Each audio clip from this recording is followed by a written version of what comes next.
understanding that the defense has a motion that you wish to present, Ms. Anderson? Yes, Your Honor. At this time, we move that this court preclude the imposition of the death penalty and take it out of the hands of the jury. The basis of this is the pervasive media attention that this case has garnered. There are channels that are on a loop 24/7. It's all over social media, and it's not just a little bit. It's everywhere. We have people outside of the courthouse holding up signs and protesting. We have people online that have created false narratives, that they're flat out lying about what is happening in this courtroom. And I know that this court has given instructions to the jury, and I just don't think it's enough because this media attention has been so widespread. It is impossible for Tanner to get a fair trial in violation of the 5th and 14th Amendments and also in violation of the Texas Constitution. This case isn't just local. It's not just statewide. It's not national. There are international newspapers writing stories about it. And so with all of that media attention, our team has received death threats.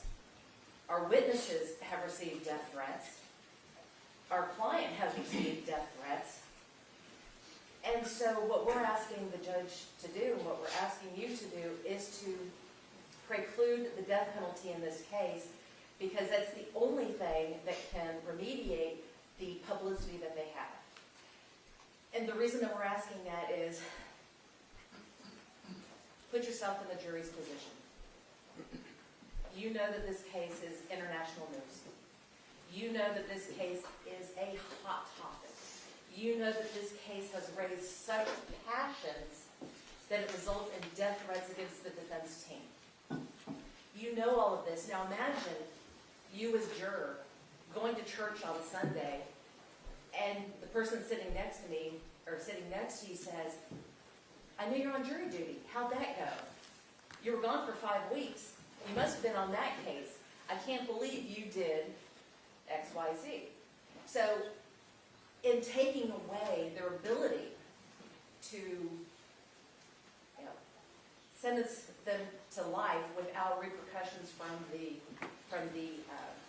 society and from their friends and from the community, that is the only way that Tanner can get a fair trial in this case. The court daily, even though it's not in the record, the court daily has admonished the jury in the jury room to stay away from media, to the point of last week, I didn't tell the lawyers this, one of the jurors asked me, is the case still getting a lot of attention? So based on that question, I am satisfied that the jury has been following my instructions to stay away from the media. Your request is denied. The jury is present. Are both sides ready for the jury? Ready. Defense? Sure. All right, let's go.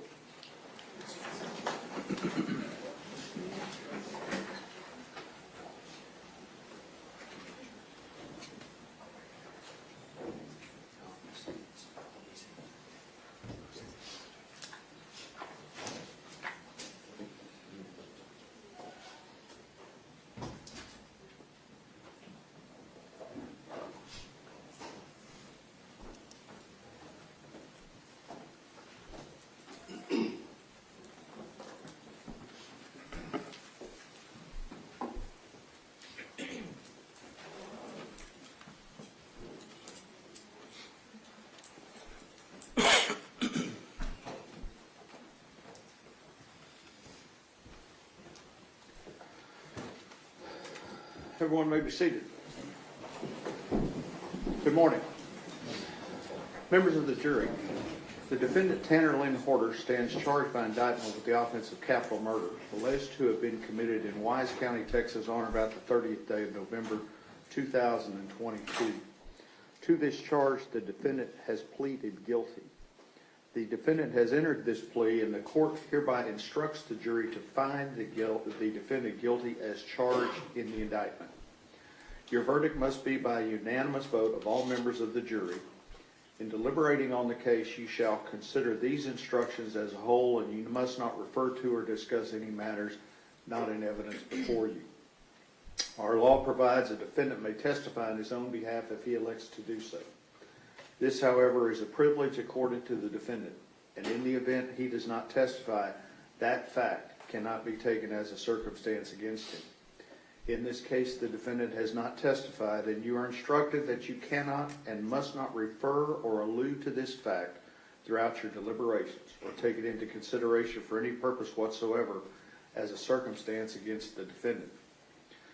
When you go to the jury room, the first thing that you should do is select one of your number as your presiding juror, who will help to guide your deliberations and will speak for you here in the courtroom. During your deliberations, you must not communicate with or provide any information to anyone by any means about this case. You may not use any electronic device or media such as a telephone, cell phone, smartphone, iPhone, or computer, the internet, any internet service, or any text or instant messaging service, or any internet chat room, blog, or website such as Facebook, LinkedIn, Instagram, YouTube, or X to communicate to anyone any information about this case or to conduct any research about this case until I accept your verdict, if any. If at the conclusion of your deliberations, the presiding juror should sign the verdict form, and I'm requesting whoever the presiding juror is, if he or she will print their name beneath the verdict form and put your juror number next to the signature. If you need to communicate with me during your deliberations, the presiding juror should write the message, ring the jury call button on the wall, and give it to the bailiff. I will either reply in writing or bring you back into the court to answer your message. You are the exclusive judges of the facts proved, of the credibility of the witnesses, and the weight to be given to their testimony, but you're bound to receive the law from the court which is herein given and be governed thereby. And I've signed the instructions as judge. The last page of the instructions contain the verdict form. Says, we, the jury, find the defendant, Tanner Lynn Horner, guilty of the offense of capital murder as charged in the indictment. The presiding juror should sign his or her name on that line beneath the verdict form. All right? If you retire to your jury room, buzz me when you're ready.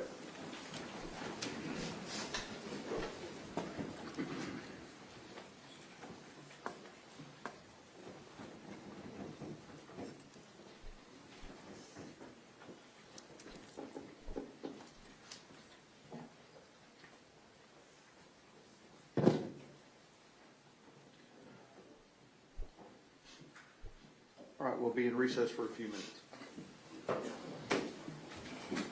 Yeah, Commissioner.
King's on standing.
charge, the defendant has pleaded guilty. The defendant has entered this plea, and the court hereby instructs the jury to find the defendant guilty as charged in the indictment. Your verdict must be by unanimous vote of all members of the jury. In deliberating on the case, you shall consider these instructions as a whole, and you must not refer to or discuss any matters not in evidence before you. Our law provides a defendant may testify on his own behalf if he elects to do so. This, however, is a privilege accorded to the defendant, and in the event he does not testify, that fact cannot be taken as a circumstance against him. In this case, the defendant has not testified, and you are instructed that you cannot and must not refer or allude to this fact throughout your deliberations, or take it into consideration for any purpose whatsoever as a circumstance against the defendant. When you go to the jury room, the first thing that you should do is select one of your number as your presiding juror, who will help to guide your deliberations and will speak for you here in the courtroom. During your deliberations, you must not communicate with or provide any information to anyone by any means about this case. You may not use any electronic device or media, such as a telephone, cell phone, smartphone, iPhone, or computer, the internet, any internet service, or any text or instant messaging service, or any internet chat room, blog, or website, such as Facebook, LinkedIn, Instagram, YouTube, or X, to communicate to anyone any information about this case, or to conduct any research about this case until I accept your verdict, if any. If at the conclusion of your deliberations, the presiding juror should sign the verdict form, and I'm requesting whoever the presiding juror is, if he or she will print their name beneath the verdict form and put your juror number next to the signature. If you need to communicate with me during your deliberations, the presiding juror should write the message, ring the jury call button on the wall, and give it to the bailiff. I will either reply in writing or bring you back into the court to answer your message. You are the exclusive judges of the facts proved, of the credibility of the witnesses, and the weight to be given to their testimony, but you're bound to receive the law from the court which is herein given and be governed thereby. And I've signed the instructions as judge. The last page of the instructions contain the verdict form. Says, we, the jury, find the defendant, Tanner Lynn Horner, guilty of the offense of capital murder as charged in the indictment. The presiding juror should sign his or her name on that line beneath the verdict form. All right? You retire to your jury room. Buzz me when you're ready.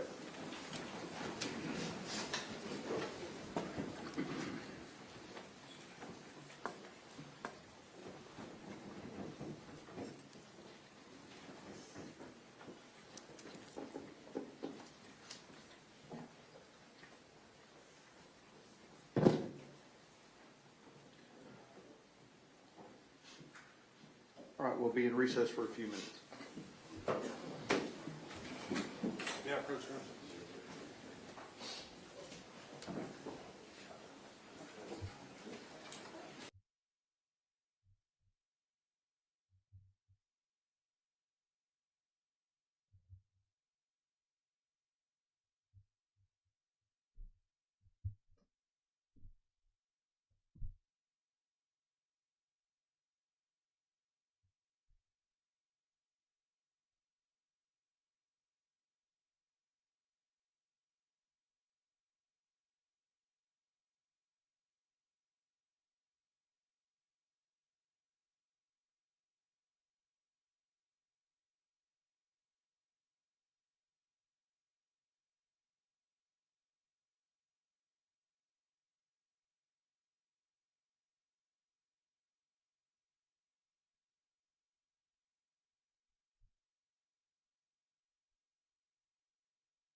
seated.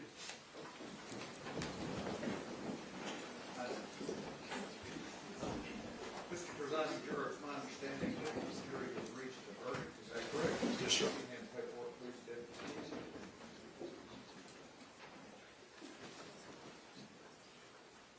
Verdict says we, the jury, find that defendant Tanner Lynn Horner guilty of the offense of capital murder as charged in the indictment, and it is signed by the presiding juror.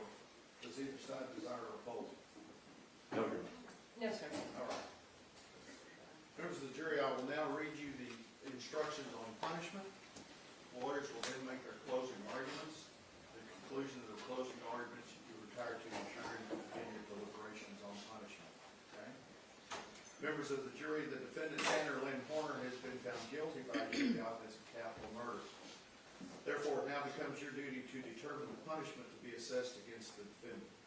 Punishment for the offense of capital murder is by imprisonment in the Texas Department of Criminal Justice for life without parole or by death.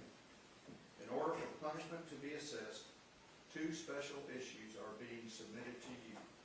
Before answering these special issues, if you can, you will consider the following instructions. It will not be proper for you to arrive at your answers by lot, chance, or any other random method. Your answers, if any, must be arrived at by a full, fair, and free exchange of the opinions of each individual juror. Each of you must decide the case for yourself, but only after an impartial consideration of the evidence with your fellow jurors. Do not give up your honest beliefs as to the weight or effect of the evidence solely because of the opinion of your fellow jurors, or for the mere purpose of answering the special issues. Special issue number 1. Whether there is a probability that the defendant would commit criminal acts of violence that would constitute a continuing threat to society. The prosecution has the burden of proving that the answer to special issue number 1 should be yes beyond a reasonable doubt. And if it fails to do so, you must answer special issue number 1 no. You may not answer special issue number 1 yes unless you agree unanimously. You may not answer special issue number 1 no unless 10 or more jurors agree.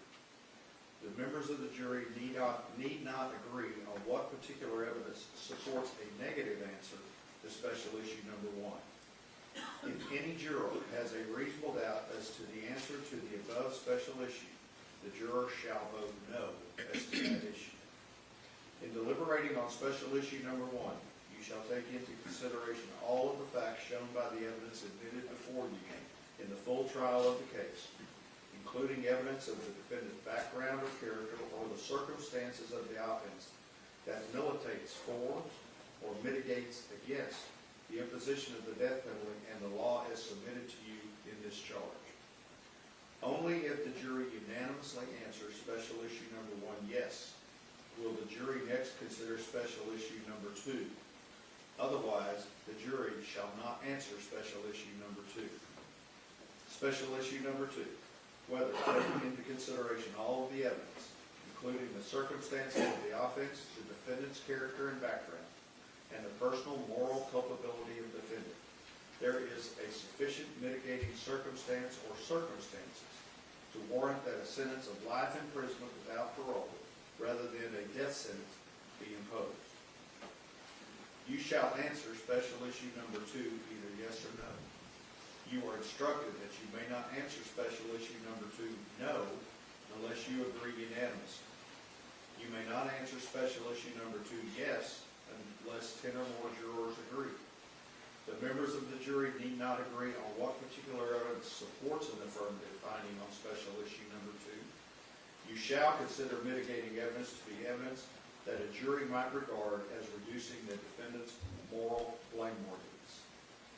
You are instructed that if the jury answers that a circumstance or circumstances warrant that a sentence of life imprisonment without parole rather than a death sentence be imposed, the court will sentence the defendant to imprisonment in the Texas Department of Criminal Justice for life without parole.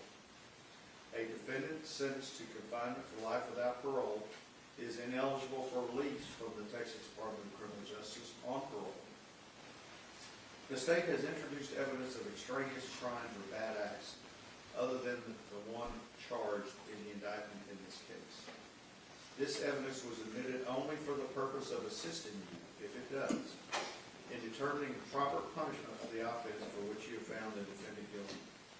You cannot consider the testimony for any purpose unless you find and believe beyond a reasonable doubt that the defendant committed such other acts, if any. Our law provides a defendant may testify on his own behalf if he elects to do so. This, however, is a privilege accorded to the defendant, and in the event he does not testify, that fact cannot be taken as a circumstance against him. In this case, the defendant has not testified, and you're instructed that you cannot and must not refer or allude to this fact throughout your deliberation, or take it into consideration for any purpose whatsoever as a circumstance against the defendant. You have heard evidence that the defendant made an oral and recorded statement on December 2nd, 2022, and on December 7th, 2022. If you find the defendant did make the statement, you may consider that statement against the defendant only if you resolve a preliminary question in favor of the statement. An oral recorded statement by a defendant made as a result of custodial interrogation may be considered against the defendant only if before the statement, but during the recording, 1, the defendant was warned that he has the right to remain silent and not make any statement at all, and that any statement he makes may be used against him in his trial. Any statement he makes may be used as evidence against him in court. He has the right to have a lawyer present to advise him before and during any question. If he is unable to employ a lawyer, he has the right to have a lawyer appointed to advise him before and during any question. And he has the right to terminate the interview at any time. And 2, the defendant knowingly, intelligently, and voluntarily waive the rights set out in the warning. Therefore, you may consider any statement you believe the defendant made on December 2nd, 2022, or on December 7th, 2022. Only if you first all agree that the state has proved, beyond a reasonable doubt, that before the statement, but during the recording, the defendant was given the warning set out above, and knowingly, intelligently, and voluntarily waived the rights set out in the warnings. If you do not find that the state has proved these things beyond a reasonable doubt, you must disregard and not consider for any purpose any statement the defendant may have made. If you do find the state has proved these things beyond a reasonable doubt, you may consider the evidence that the defendant made the statement and give that evidence whatever weight you believe appropriate. In deliberating on this case, you shall consider these instructions as a whole, and you must not refer to or discuss any matters not in evidence before you. You must not consider nor mention any personal knowledge or information you may have about any facts or persons connected with this case which is not shown by the evidence. You shall not consult law books or anything not in evidence. You are charged that it is only from the witness stand that the jury is permitted to receive evidence regarding the case or any witness therein, and no juror is permitted to communicate to any other juror anything he or she may have heard regarding the case or any witness therein from any other source other than the witness stand. When you have arrived at your answers to each of the special issues of any, you may use the attached forms provided at the end of these instructions. Any further communication with the court must be in writing signed by your presiding juror through the bailiff. Do not attempt to talk to the bailiff, the attorneys, or the court regarding any question you may have concerning the trial of the case. You are the exclusive judges of the facts proved, of the credibility of the witnesses, and the weight to be given to the testimony, that you're bound to receive the law from the court which is here and given, and be governed thereby. And I've signed the instructions. The last 2 pages of the instructions contain the answers to the special issues. Special issue number 1, whether there is a probability that the defendant would commit criminal acts of violence that would constitute a continuing threat to society. There are 2 possible answers. We, the jury, find the defendant unanimously beyond a reasonable doubt that the answer to special issue number 1 is yes, or we, the jury, have at least 10 jurors with a reasonable doubt as to the matter inquired about this special issue, and find that the answer to this special issue is no. If either one of those is the verdict of the jury, presiding juror should sign the appropriate verdict form. Only if you answer yes to question number 1 unanimously will you answer special issue number 2. Otherwise, you will not answer special issue number 2.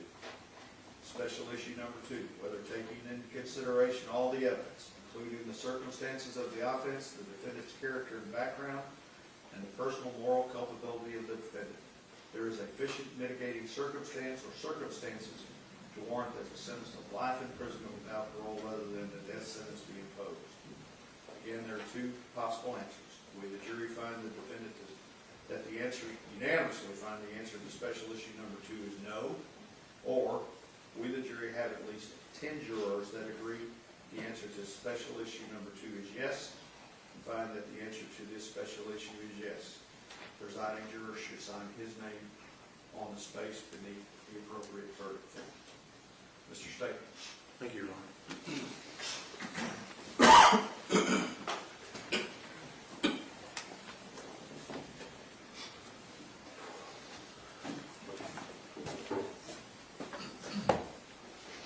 It's been a heck of a month.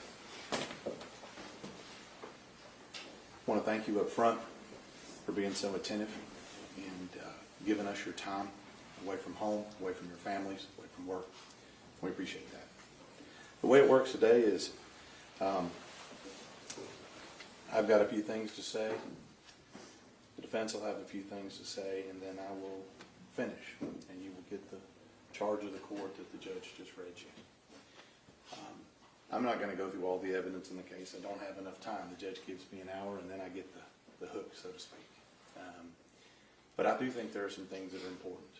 And this is the number one thing that I think is most important right here. This is what's most important. This is why we're here. This picture sat in my office for months. And I looked at it every day. And it's a reminder on those days, why do I get up again? Why do I keep doing this? And this picture was taken, she didn't know she only had 4 days left to live. So that picture was taken. When that picture was taken, I didn't know that 6 days after that, I'd be talking to my sheriff. And you heard from him, a former Texas Ranger, a fairly grizzled veteran of law enforcement, that I'd be sitting there with him and not a dry eye between us. I knew then that I would be here in front of you. But why are we here? We're here for her. We're here for her memory, her voice, a little bow on her head, smile on her face, love in her heart. That's why we're here. She can't seek justice. We're here for her. When you all got qualified and we went through the whole process, we talked about a lot of things. And one of the things that I think we talked about is the death penalty, and a lot of people are reluctant on that, and we should be. And it should be used in only the most extreme cases. Now, those cases, intentional, cold-blooded, planning, or premeditation, victims that can't help themselves, children. Cases where the victim is sexually assaulted prior to their death. Cases where there's no mercy shown to the victim. Cases like this. This is what, and the reason why that Texas keeps the death penalty here. This is why. This is the type of case. And I'm going to tell you, Tanner Horner is proof why parents hug their children a little tighter. He's proof of why children are nervous to go play outside. He's proof of why there is evil in society and we can never turn our back. Now, 2015, May 23rd, Athena, she was born. 18 days from today, she turned 11. 18 days.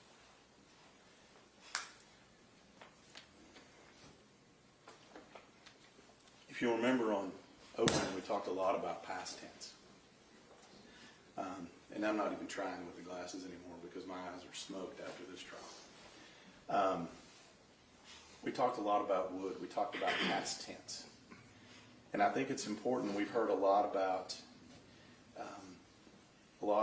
people's past, but I think it's important to talk about what would have been. You know, when we talk about Athena, I feel like we want to talk about when she would have graduated. She would have been a Paradise Panther, class of 2033.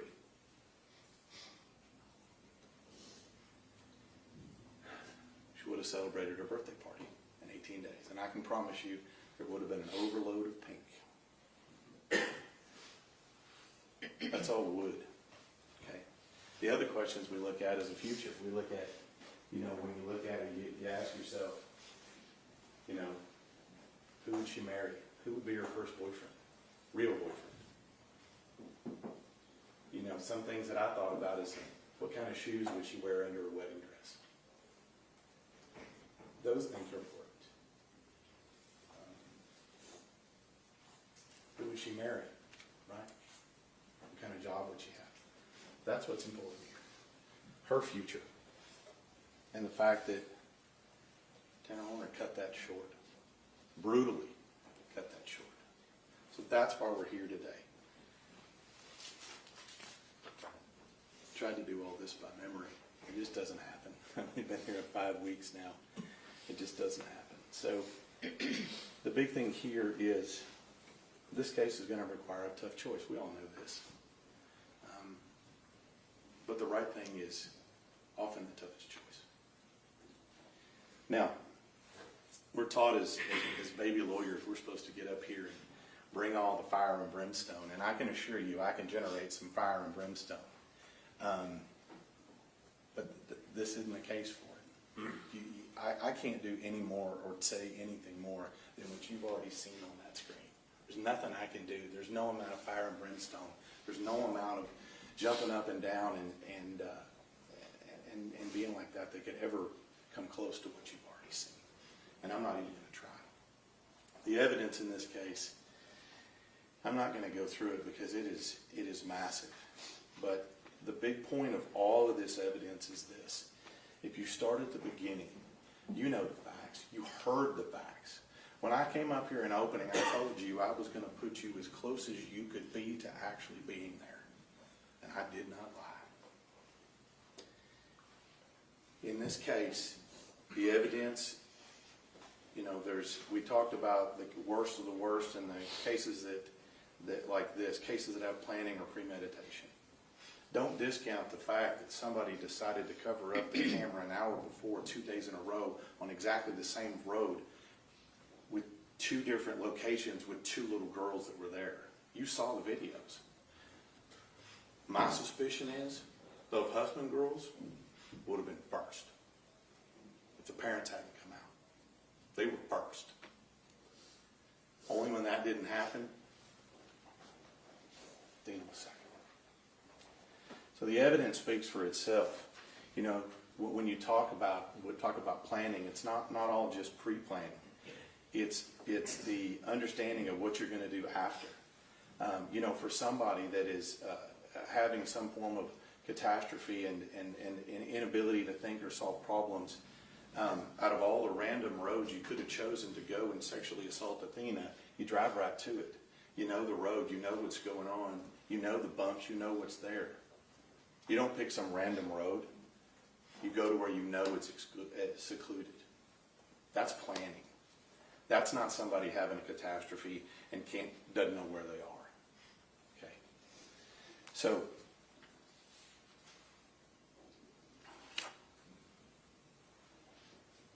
but we know what he wants.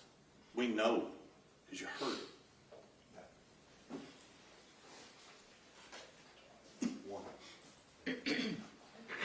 Judge, can we approach?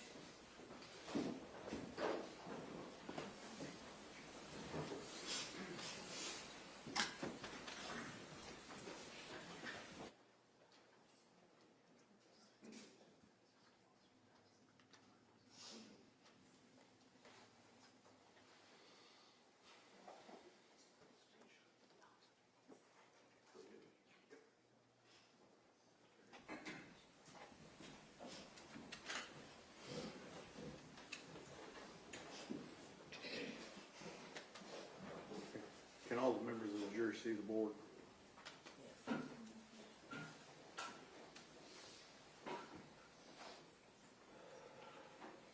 Court's a little small.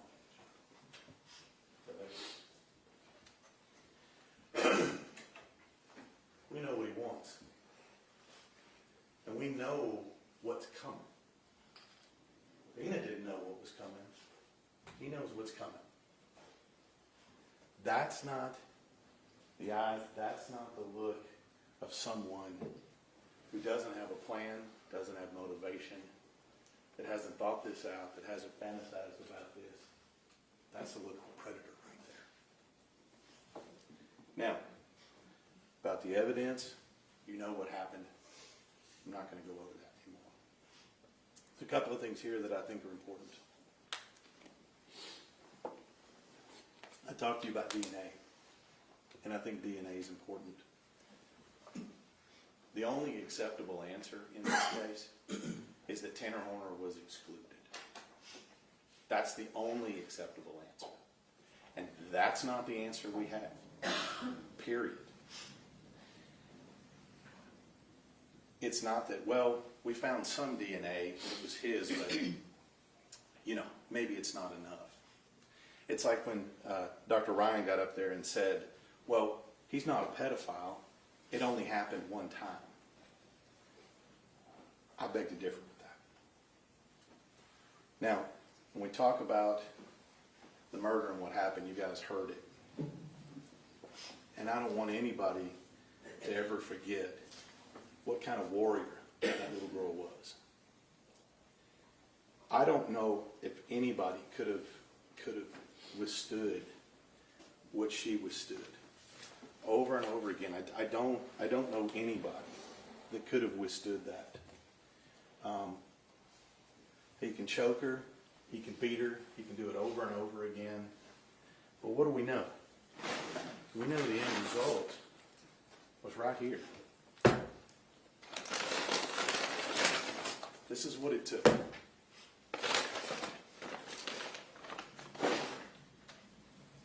That's what it took to beat the life out of her. And I think that is key to this entire case. If the facts were not bad enough, if the sexual assault wasn't bad enough, the level of violence that one person can inflict on a child, including stomping them with a pair of shoes,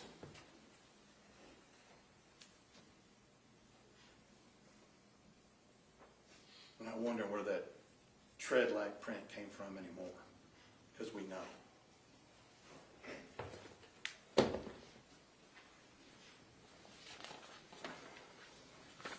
Now, like I said, the defense is going to get up here after me.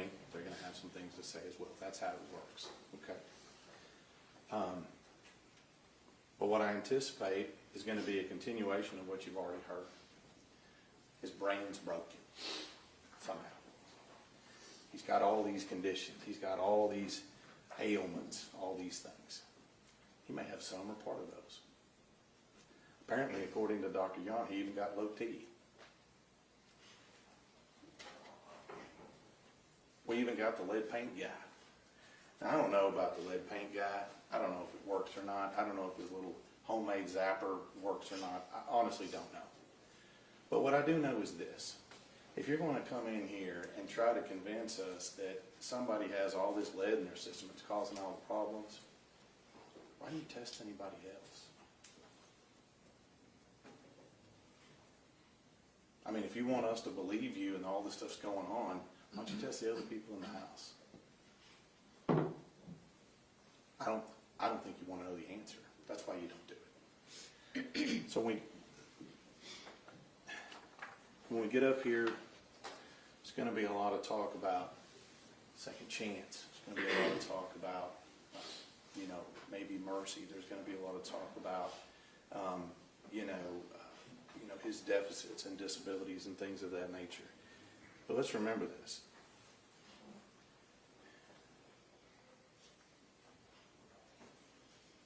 Everything they're telling you is an excuse.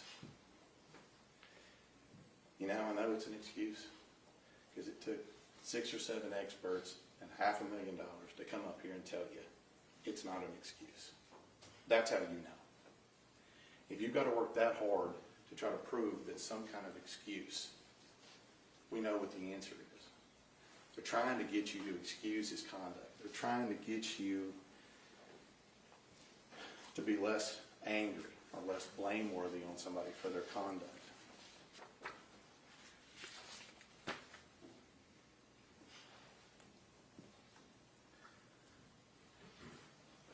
I submit to you the truth and the facts and circumstances are what's most important. What he did is most important. Now,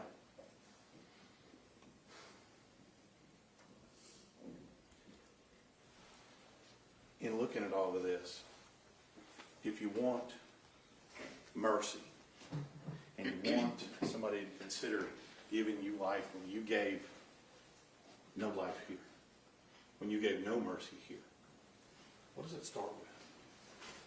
I like to think it starts with the truth. I like to think it starts with not lying. I like it things to start with, if you have experts and you're being interviewed, not continuing to fabricate stories, not continuing to lie to you, not continue to try to cover, not continue to try to shade this or change the narrative. I think that the difference between wanting mercy and earning it are two separate things. So, now,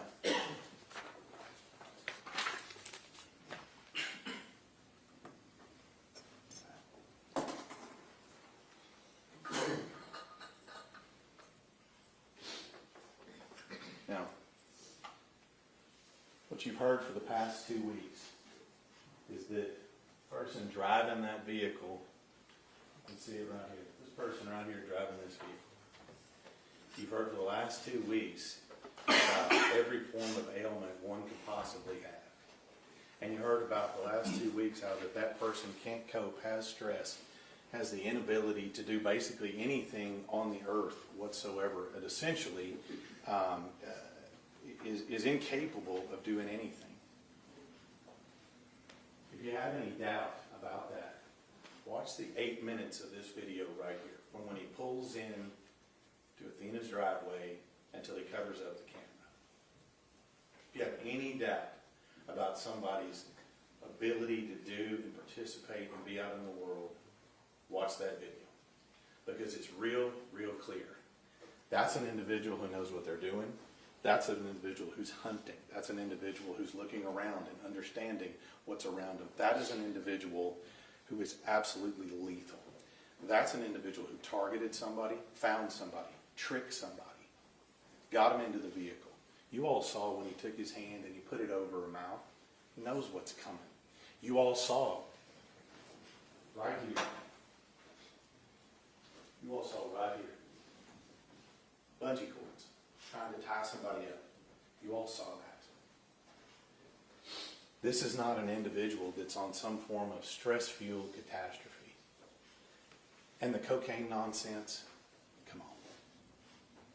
Just another lie. Just another lie. But guess what?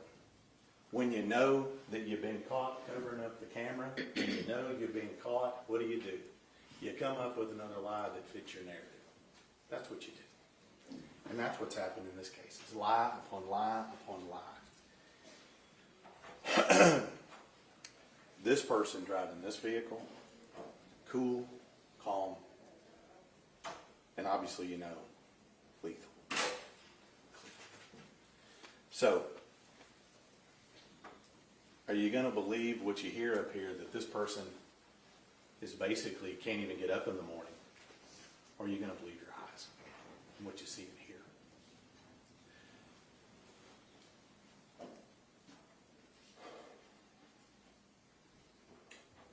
The only sentence in this case that gives justice to her is answering those two questions. Yes and no. Thank you, Judge. Mr. Goble.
I do want to start by echoing what Mr. Stanton said.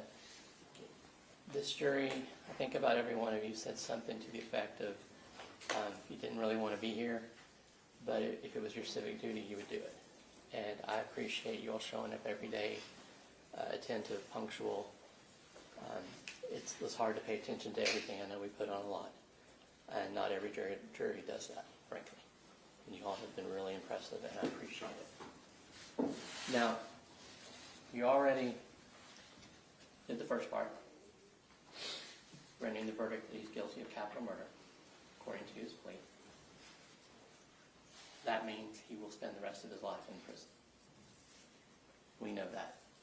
The prosecutor gave you the list of different charges. Whether or not that gets a death penalty is not about comparing different capital murders. It's not about whether comparing what happened to Athena to a mass murder, or to the murder of a police officer or a judge or anything like that, and which is worse. We've already told you that Texas law is always satisfied with life without parole for a capital murder.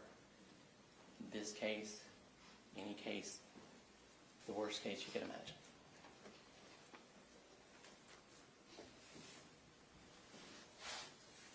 We talked about what you would do in the punishment phase. It's different than the fact-finding phase. It's different than that guilt-innocent phase. I told you that it's going to be your individual moral judgment. Now I want to point out to you in your punishment instructions, the judge included some language in here, just what we told you before. Each of you must decide the case for yourself, but only after an impartial consideration of the evidence with your fellow jurors.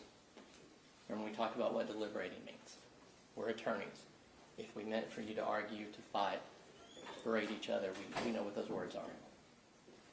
The judge put it an impartial consideration of the evidence with your fellow jurors. But he also added, do not give up your honest beliefs as to the weight or effect of the evidence solely because of the opinion of your fellow jurors, or for the mere purpose of answering the special issues. The special issues are how we decide whether or not Tanner gets a death sentence. I am completely satisfied that all of you took your oath and meant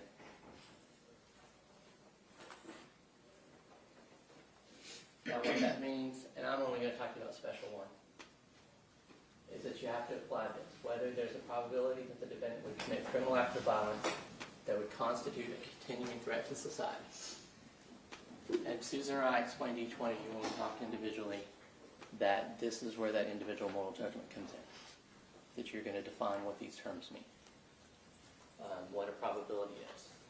What a criminal act of violence is. What continuing is.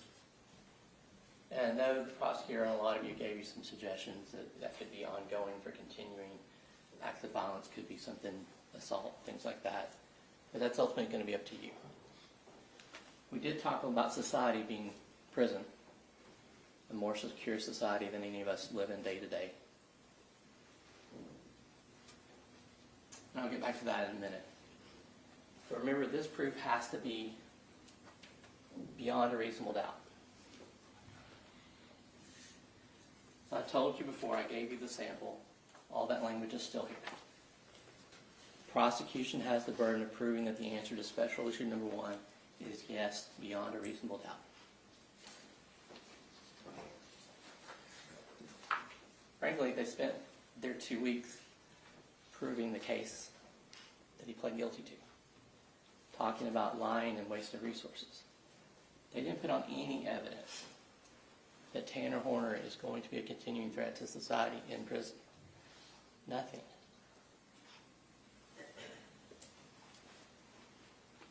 Your instructions are you may not answer the special issue number 1 yes unless you agree unanimously. You may not answer it no unless 10 or more jurors. We went over that. 10, 11, or 12 to answer the no.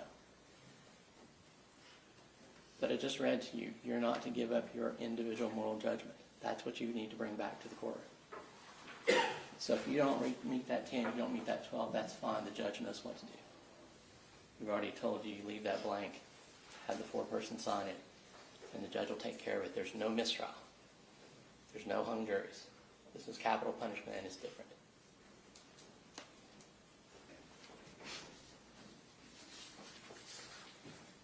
I do want to talk a little bit, even though Tanner did plead guilty, I do want to talk a little bit about the prosecution's case.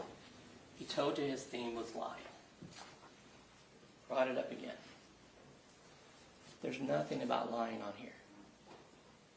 Frankly, go back to creation. Lying was humans' first reaction to getting caught doing something bad.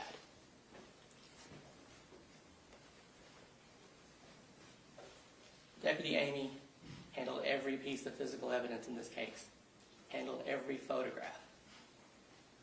She did something wrong, and she lied, and she lied again, and she lied again, and made it all worse. This isn't about lying.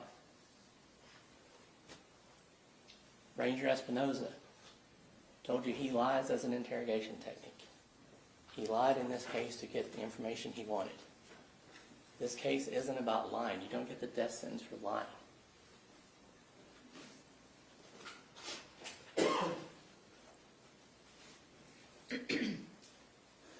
There was a theme with our experts. Every one of them, they asked them about insanity. Tanner pled guilty. We didn't raise the not guilty by reason of insanity defense. That was a waste of time. They argued that Tanner wasted resources. But they played you that December 7th video. Now, had I been his attorney on that date, I would have wanted to be there. I don't think it's right that you interrogate somebody after they have an attorney appointed for them, or when they're asking for an attorney. But they did it anyway, and what he did was offer to plead guilty, to plead no contest, to accept a minimum of life without parole. And he wanted out for Christmas, and they mocked it. He wanted out for Christmas with his son, and they made fun of him. Like that wasn't reasonable. He could have been out that day if he'd had cash. He had a bond. Him going home for Christmas was not unreasonable. Beginning a negotiation with an offer and an ask is what happens every time. Most cases in America don't go to trial. They're pled out. Now the answer can be, no, we want you to plead guilty. No, we're not going to agree to a lower bond. That's what negotiation is. Frankly, if you go to buy a house tomorrow, you're going to make an offer of what you're willing to pay for it, and you're going to ask for the refrigerator, or for closing costs, or for something else. And the other party may say no, and you may still end up buying the house. This case could have been over in December of 2022. No one took it seriously. I don't even know if it went to the prosecutors. Definitely didn't get to a judge. That wasn't ridiculous. Now, yeah, you've seen his videos. Everything Tanner does is off. So maybe they didn't take him seriously because when he made his offer, he sounded weird. Oh, of course we're not going to let you out for Christmas. He could have been out that day. $1.5 million bond. It's America. If he had cash, he would have been walking. So to mock him for it is frankly, it's ridiculous. I deal with a lot of clients that don't know how to negotiate. That's why the attorney should have been there. The other thing that's kind of frustrated me in this case is and I hate to belabor it, the kind of the misrepresentation of some of the evidence. Going back to the medical examiner's report, and you have all these reports. So if you're interested in any of them, you want to look at it, you can.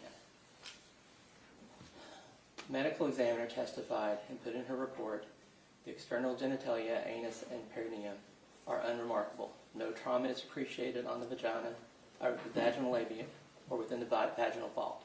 The vaginal hymen is present, intact, and unremarkable. No trauma is appreciated within the anus or the perianal skin. Prosecutors and medical people are allowed to tell you that evidence of sexual assault in a medical examiner's report is proof, but absence of it is not disproof. That's illogical, but that's how that is. No fractures were palpable within the facial bones. No fractures anywhere in her body. The other thing that isn't in her report, but she testified to, was that her autopsy tech did the DNA, the swab for the DNA. She testified here that her tech swabbed inside and out. There are no swabs of inside the cavities. There weren't separate swabs. Why that matters is when you actually read the DNA reports, and I'm only going to bring up 3 of them because that's all that really mattered. There's a lot of reports that he had DNA on his own clothes. Whatever. Starting with this April 19th, 2023 report. Casada testified to it. She had to do it within 90 days to see if this was a sex assault case or not.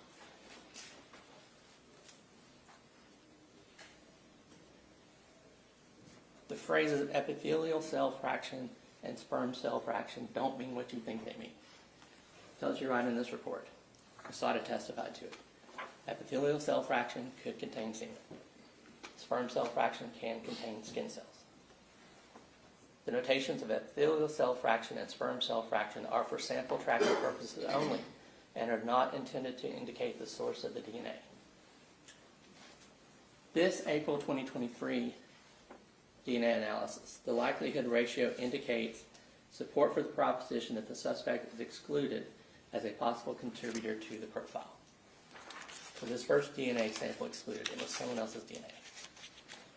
They also put in here, remember Casada testified to this, and I think Ferreira too. The only way to figure out if a sample is semen is to look under a microscope for sperm cells. They didn't do that. This first report in April 2023 tells them, please note that no testing to confirm the presence of semen was conducted on the vaginal swabs. If testing to confirm the presence of semen is needed, please contact this laboratory for instructions. That's how you would have figured it out. Nobody did that. Then they come back with a supplemental report. This update is not due to an error in previous testing. It's just a repeat of that April 2023 report 2.5 years later. So 2.5 years later, and they tell you, which is fair, I guess, that this is just wordplay. At the request of the Wise County District Attorney's Office, this supplemental report communicates the results using new guidelines implemented on November 28, 2023, involving the addition of verbal scale qualifiers. So they come back around, print the same report, but this time they change it to the likelihood ratio indicates limited support for the proposition that the suspect is excluded. And they don't include the language about how to check, how to find out if this is sperm or not. Probably because they already did the same report on the Y-star. This is the DNA Y-star from September 15, 2025, 2.5 years after the first one.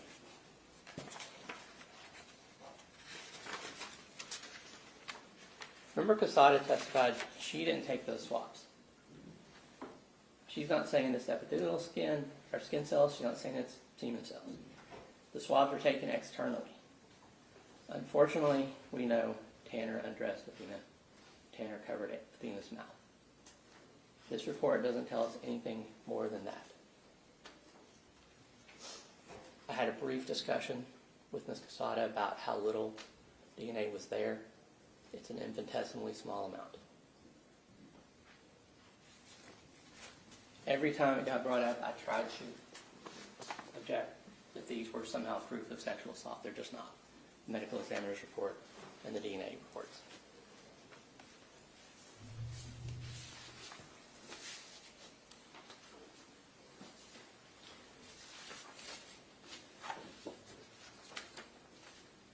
The actual issue, whether or not he's going to be a continuing threat to society. We started our case with Professor Edens, who has actually done research on what matters, what can be predicted, what isn't predicted. Actually looked at Texas inmates who had people testify that they were going to be a future danger. Some of those people were on death row, some had life without parole, some got exonerated. Proven they weren't guilty and they went home. But all of them had people saying that they were going to be a future danger without any research to back it.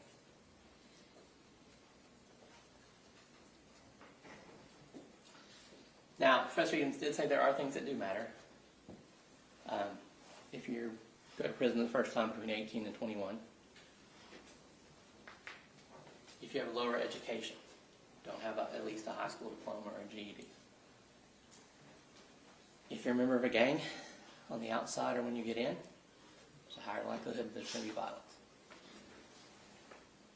And if you've been to prison before, or you've committed violence while you're in prison.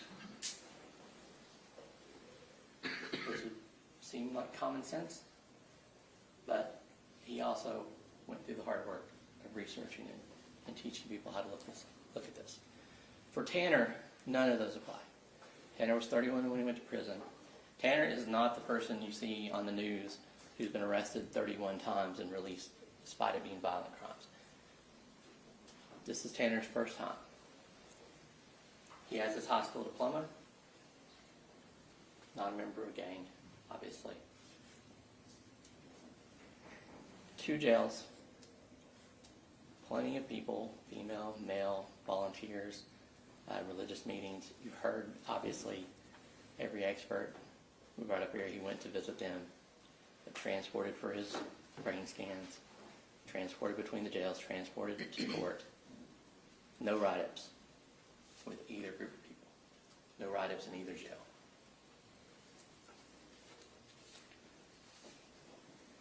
Then, yesterday we got to hear someone who's actually putting these kind of ideas into practice.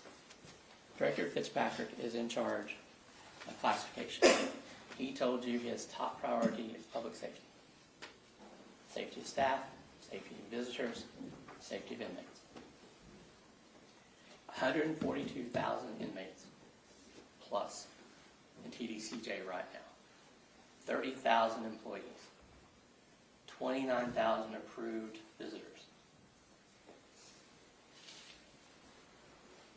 If all of them were subject to violence, that wouldn't be true. We'd have 29,000 volunteers. Director Fitzpatrick told you he uses evidence-based practices to classify people, to determine where to house them based on their needs, but number one, based on safety. Takes a holistic approach, looking at medical, looking at mental health, looking at history, criminology, trying to rehabilitate if there's drug issues, trying to do vocational training, do education, all those things that would hold you back and might bring you back to prison. Let 50,000 out, 56,000 in. He's thinking about that all the time. Individual treatment plans for rehabilitation. Complete medical and mental health workups before they do the classifications to know what they need, where they're going to need to be housed. 34 facilities that all have different ways to house somebody. There's a classification profile for each inmate that's constantly updated. Incentive programs. They try to make like parole was the only incentive. It's not. Where you're housed, whether you can work, freedom to move about. Those are all incentives. Remember I told you, yes, this is a society, but it's not our society. This society has 24/7 security. It has trained staff. It's appropriate screening for the visitors. I can make it sound like they're walking around there, but no, mass movement is when a group of people have a place to be, and they have to be moving to where they're supposed to be. Otherwise, individually, you have to have that path and be going where you're supposed to be going. It's not a free-for-all. And ultimately, their expert said they have a reasonable and effective way to house someone who's been sentenced to life without parole while ensuring the safety of the public, the staff, those visitors, and the inmates. Did have one point of contention. Tanner's friend Jamarius testified. And I will tell you, I've had a lot of cases where someone was supposed to testify that was in the jail with my client. It's the first time it's ever happened. I'm glad it did. I found him interesting. But he disagreed with Director Fitzpatrick that there are predators and prey in prison. He said there are wolves and sheep. And to his face, he kind of had to describe his friend Tanner as an itty-bitty little baby lamb. He's trying to prepare him for what he's moving into. But you've heard what a struggle that is. And finally, you don't have to believe any of these. You've seen it with your own eyes. The state played all these videos for you. You've seen what Tanner's like around authority figures, around security. You can see how threatening they thought he was. The arrest video, completely compliant, no resistance, does exactly what they tell him. He asked about maybe moving his cuffs because they were uncomfortable. They just took his cuffs off. I'm not worried about him. Standing there drawing on the board, they're standing right next to him. I don't even do that always with all of my clients because you never know. I have some that are dangerous. Tanner's not. They stood right beside him. Nobody was worried. They drove him around looking for Athena. No incidents. They put him in the front seat.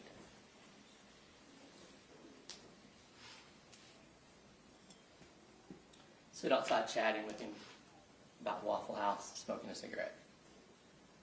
Nobody's worried.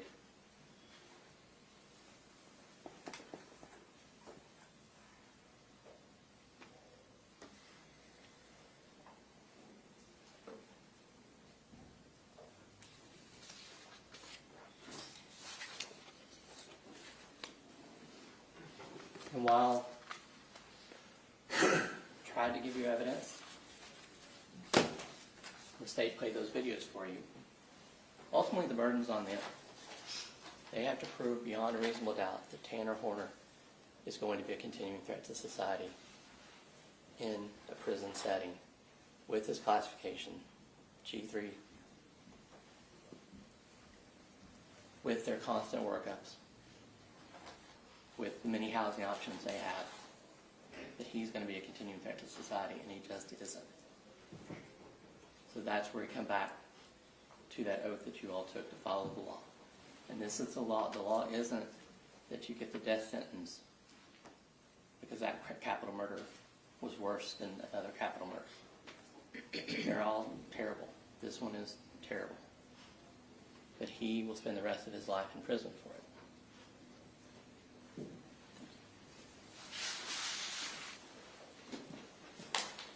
Sanders.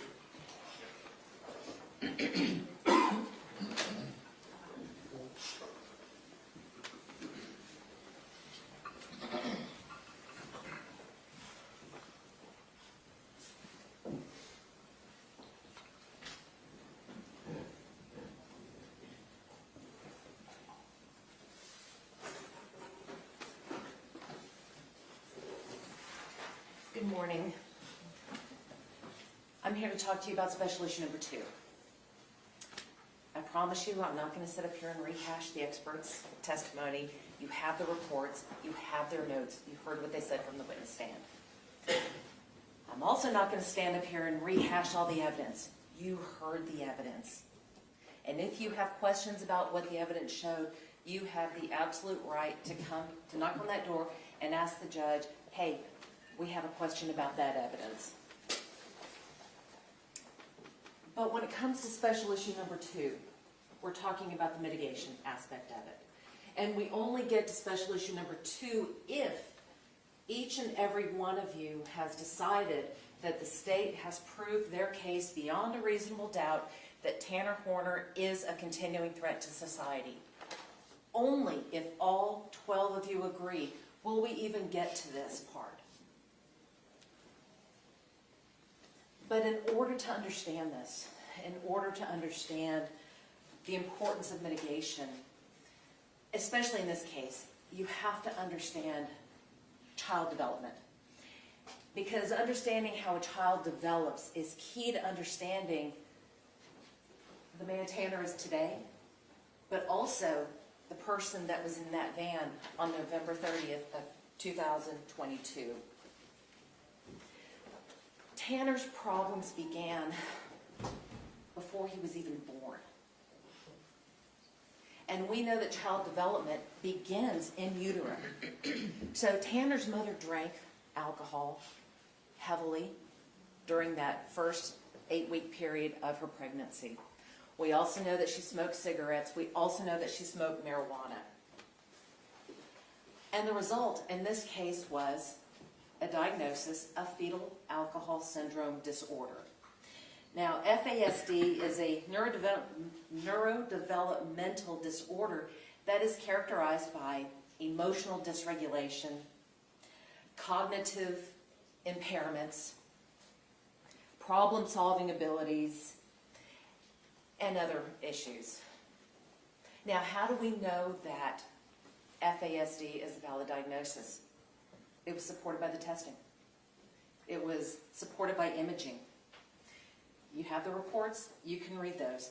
The fact that he was diagnosed with fetal alcohol syndrome disorder is uncontroverted.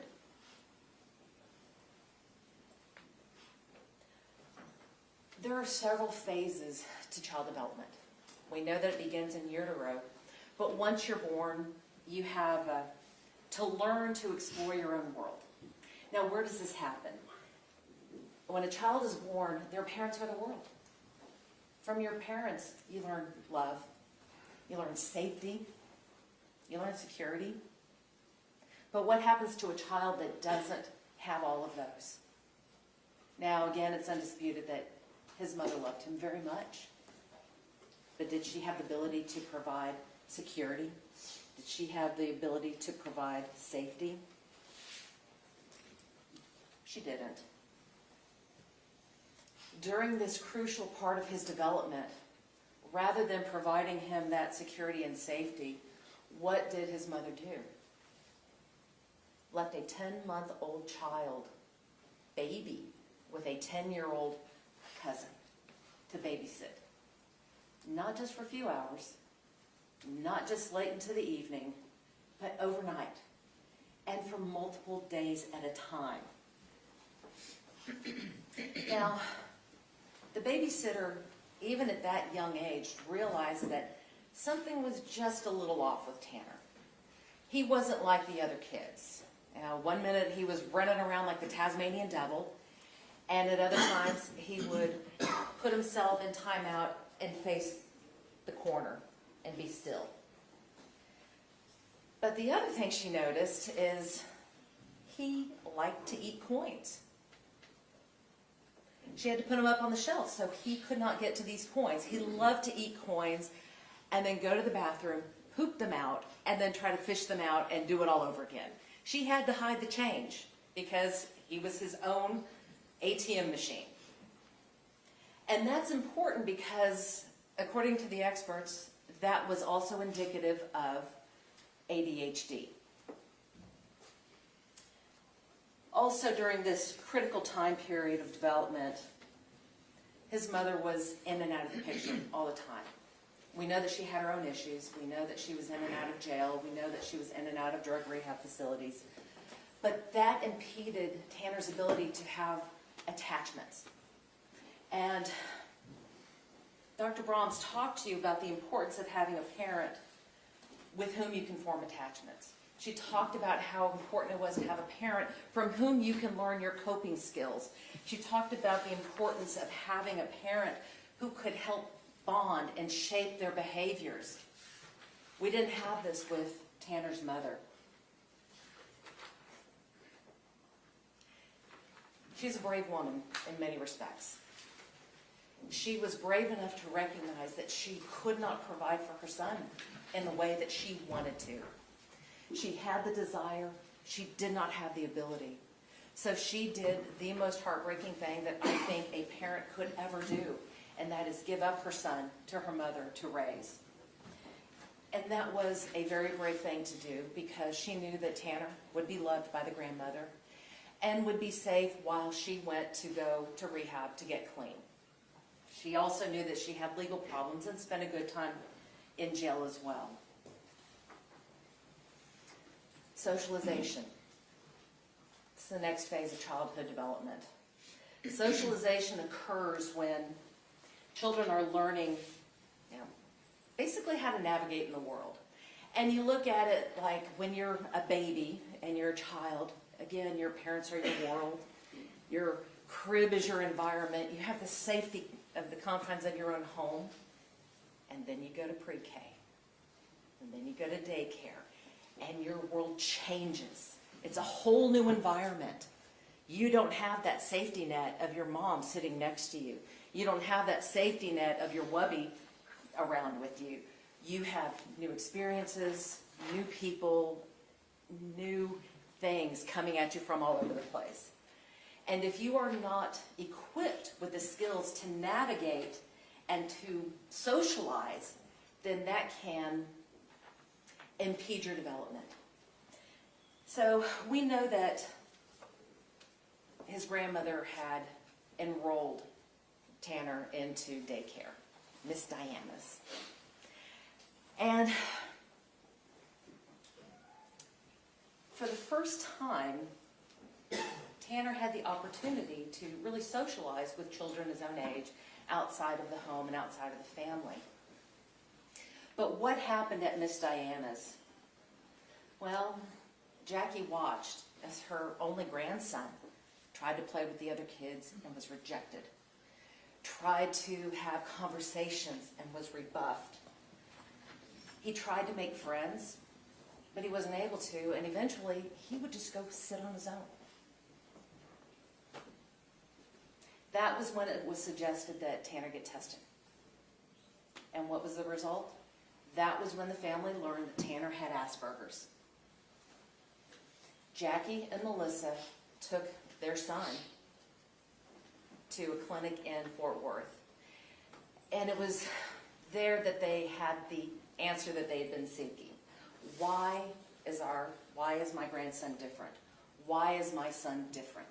They knew he was different, but just looking at him, can you really tell? But they knew he was just a little off, so they took him in.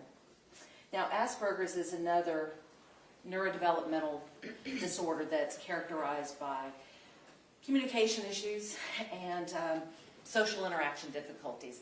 Now, all of those you could see at Miss Diana's when he tried to play with the kids.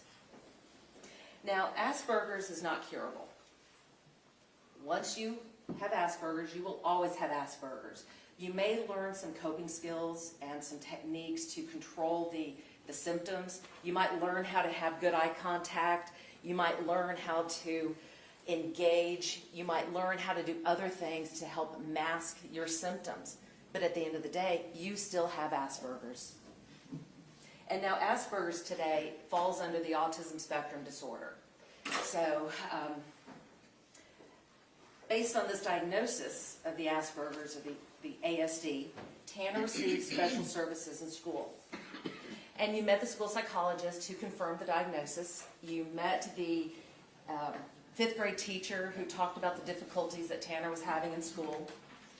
And you also met the speech pathologist who helped him. The next phase of development is what was described as the mastery of one's own environment. Now, mastery of your environment is the capacity to effectively manage and manage our lives. And it teaches us how to manage our surroundings. That's when we learn. But it's difficult to manage your life and manage your surroundings when you have no stability in the home. And again, it goes back to the fact that Melissa was in and out of the house. Melissa had and had not custody of Tanner. He bounced between schools. He bounced between homes. He bounced between caregivers. He even bounced between rehab facilities with his mother. That is not stability. He moved out of the safety and security of his grandmother's home into a drug rehab facility. And where was his dad during all of this? Well, we knew that his father had legal problems. We knew that his father was an addict. We knew that his father was in and out of his life as much as his mother was, if not more. But during this phase of development, that was when one of the worst things that had happened to Tanner occurred. When he was 10 years old, he and his mother were living on a farm, and he and his cousin set fire. They were playing, and this fire got out of control. Well, his mother did the right thing, sent him down to the landlord to apologize for what had happened. So rather than accepting the apology and saying, no harm, no foul, I'm so glad you did this, thank you for apologizing, what did the landlord do? He anally raped Tanner. All because he accidentally set fire to a field. And we know that the records reflect that he had issues in school during that time period. The medical records reflect that he had issues with hemorrhoids and constipation. All of those are indicative of that type of trauma. We also know that he had difficulty admitting that and talking about it to the experts that were involved in this case. And that's not uncommon either. So after having suffered that trauma, Tanner transitioned into middle school, where he was still receiving services. Now again, you met with or you heard from the in-home facilitator who tried to teach him social skills. And he was responding, did a great job. She loved hanging out with him, loved taking him out into the community, loved watching him develop. But she also talked to you about how difficult it was at home because, as much as Jackie loved him, she just wasn't getting it. As much as Bill loved him, his grandfather, he just wasn't getting it. As much as his mother loved him, she still wasn't getting it. And she and Melissa and Bill, none of them were allowed to continue with, and none of them followed through with any of the lessons that the in-home facilitator taught. And she said, he still needs them. But the school decided they were going to discontinue the services. Now, during your adolescence, you learn from Dr. Brahms that identity begins to form. And we shape our own identities, remember back in high school where you experimented with different friends, different cliques, different hairdos, different clothes styles, looking for who you are and trying to find who you are. This stage of development is especially difficult for one who has level 1 autism. Why is that?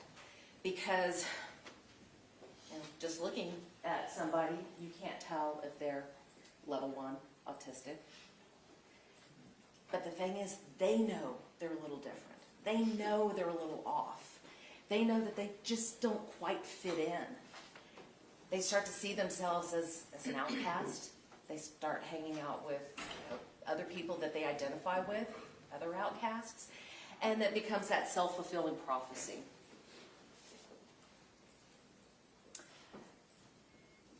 When we talk about identity, we have to ask ourselves, what is it like to be Tanner Horner?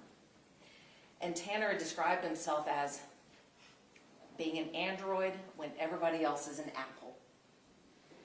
And he feels like a robot, but that defaults to human emotions.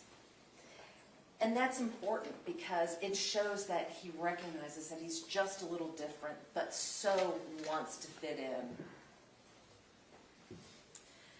The other thing that Dr. Brahms talked about was how important it is to have someone in your life during this critical phase that can encourage you, that can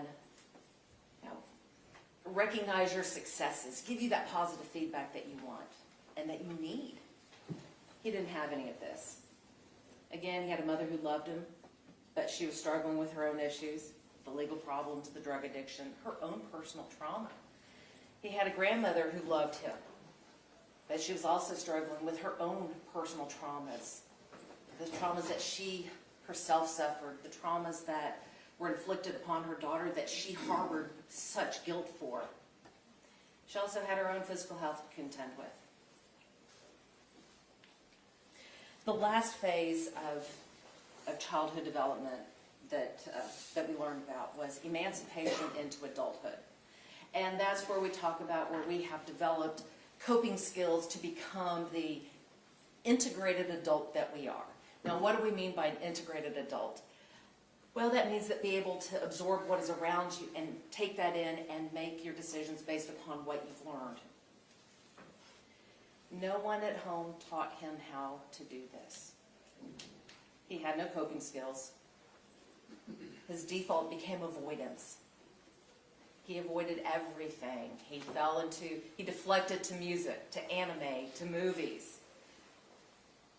And he never learned to deal properly with the stressors in his life. So we talked about interventions. And it's no doubt that Tanner had a lot of interventions. He had the speech pathologist during middle school. He had the content mastery teacher in high school. He had Beth. He had his fifth grade teacher helped him out.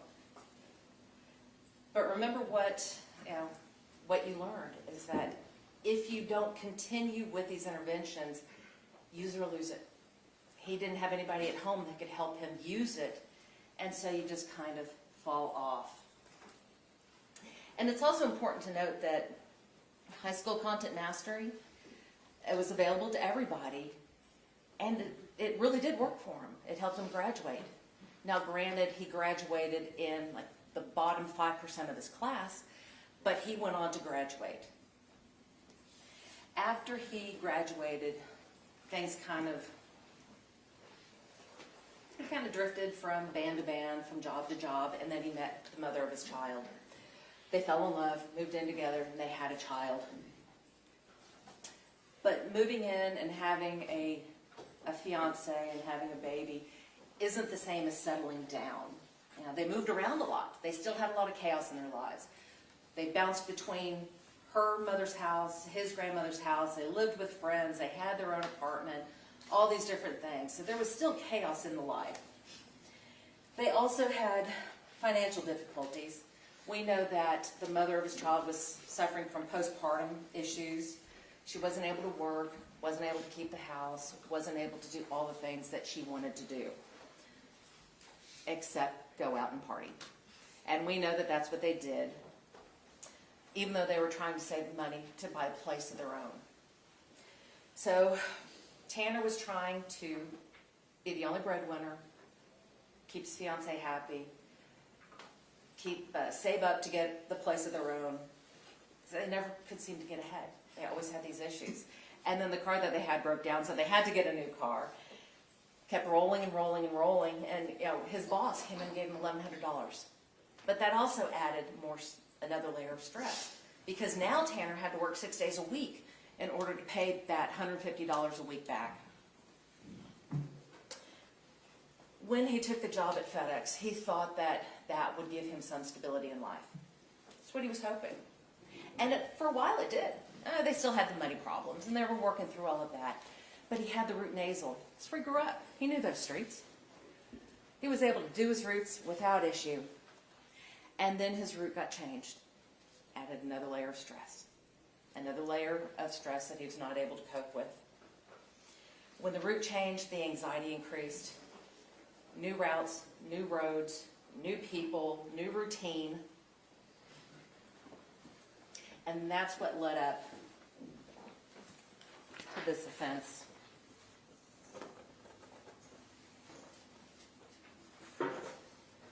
We don't forget Athena. We don't. Because on November the 30th, 2022, Tanner did something that changed the lives of all of us. Every single person in this room has been affected by Tanner's actions. On that day, Tanner delivered the packages to Athena's house, Barbie's. And he got out, delivered the package, decided to snort a little cocaine because he had had insomnia, was tired, had all these other issues. And she saw him, and he thought that she was going to tell on him. And if she told, he would lose his job.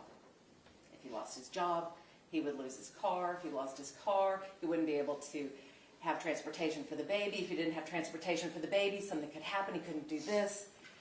It just kept snowballing in his mind. Now, there was no planning. There was no premeditation. There was no preparation. You kept hearing about all of these stickies being put on the lens cover. But let me ask you this.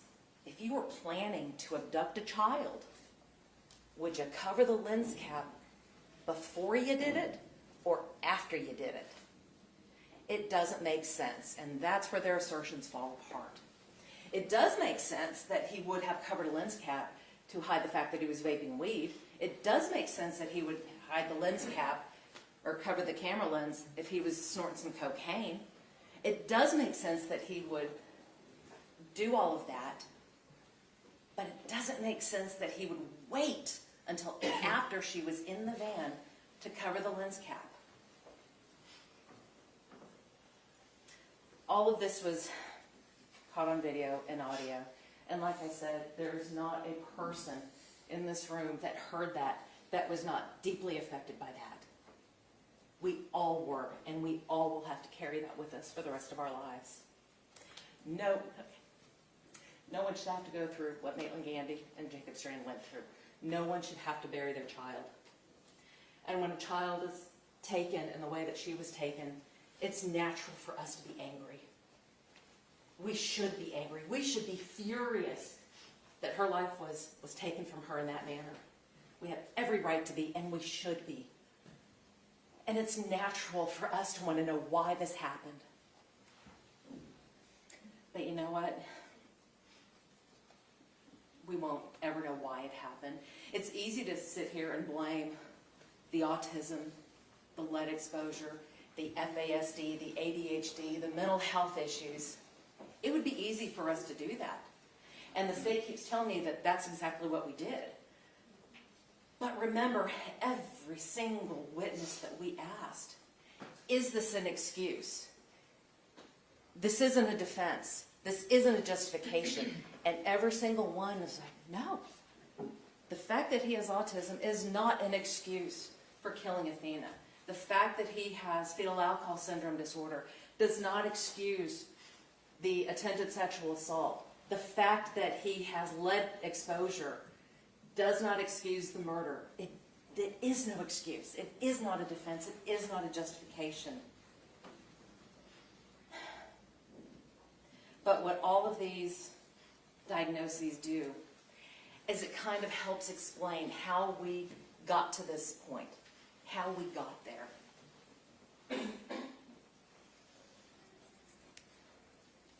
Now, the state wants you to believe that unless you're sitting in a corner drooling all over yourself, you are not impaired. But every single expert in the field said level 1 impairment is still impairment. Mild is still impairment. Moderate is still impairment. You just aren't a little pregnant. You either are or you're not. You are not a little autistic. You are or you aren't. You are not just a little alcohol exposed. You are or you aren't. There is no if you are, you are.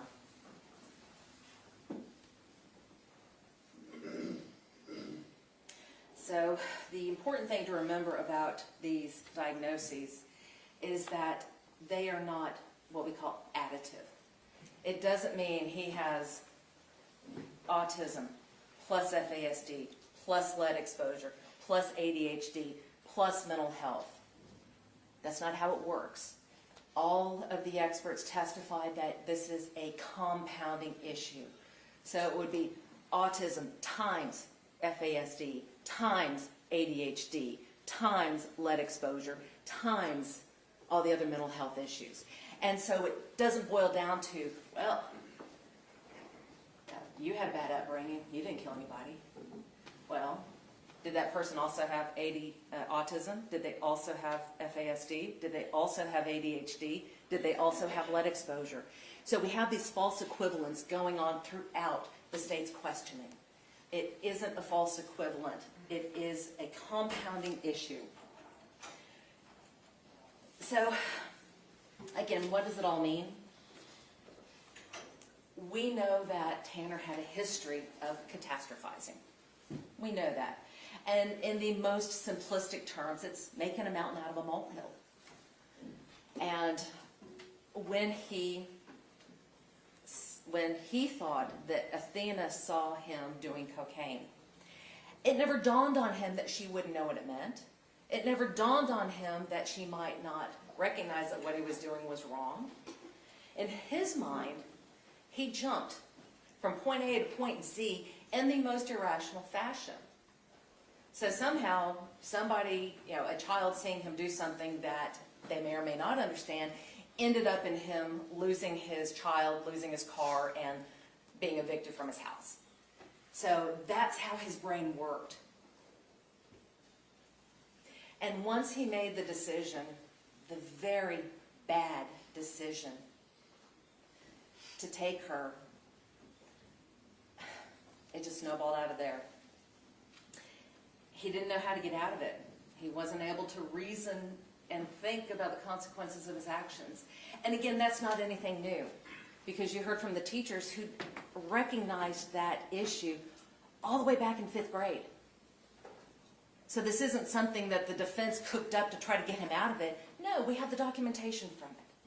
And you have those records. You can look at those records. You can take every single bit of evidence back there and go through it. You have that right. Just ask the judge to send it back with you.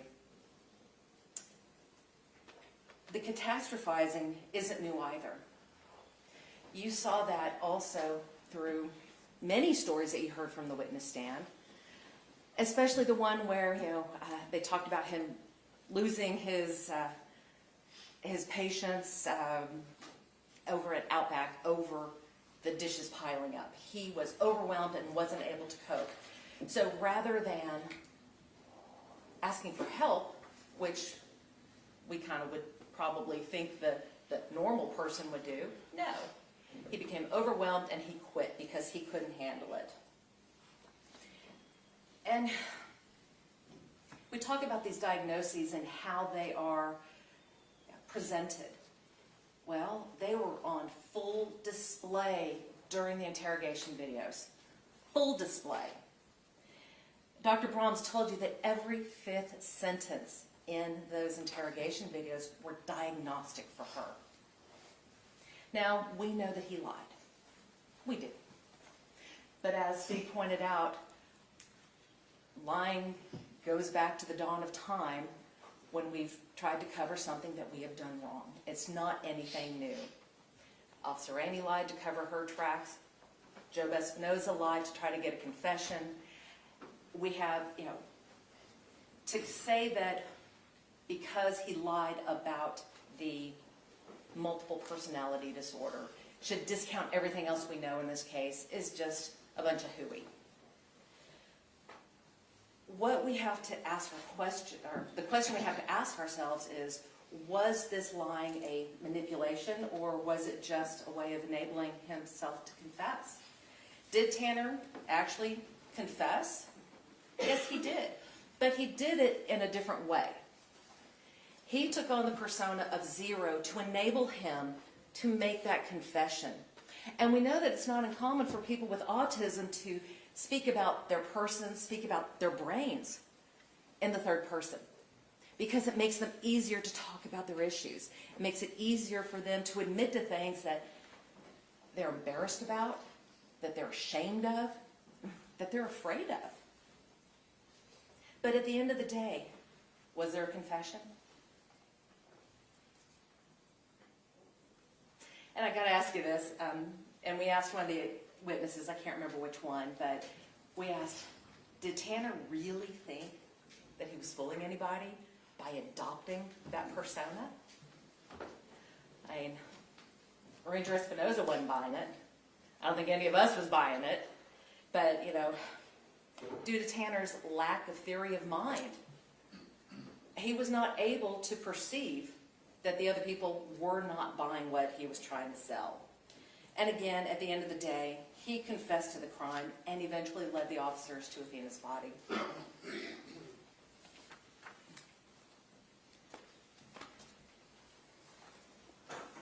You have 5 minutes. Thank you. Now, during jury selection, we talked about what was important for you to hear in order to make your decision. And we heard responsibility, remorse, rehabilitation. Well, responsibility, Tanner confessed. He confessed to the offense. Responsibility, he stood in front of you and entered a plea of guilty. He entered a plea of guilty knowing that the result would be he would spend the rest of his life in prison. Remorse. Now, I remember when my mother passed away. I was angry at everything. I was angry at the world, angry at God, angry at my family, because I didn't think that they were grieving the way that I thought they should grieve.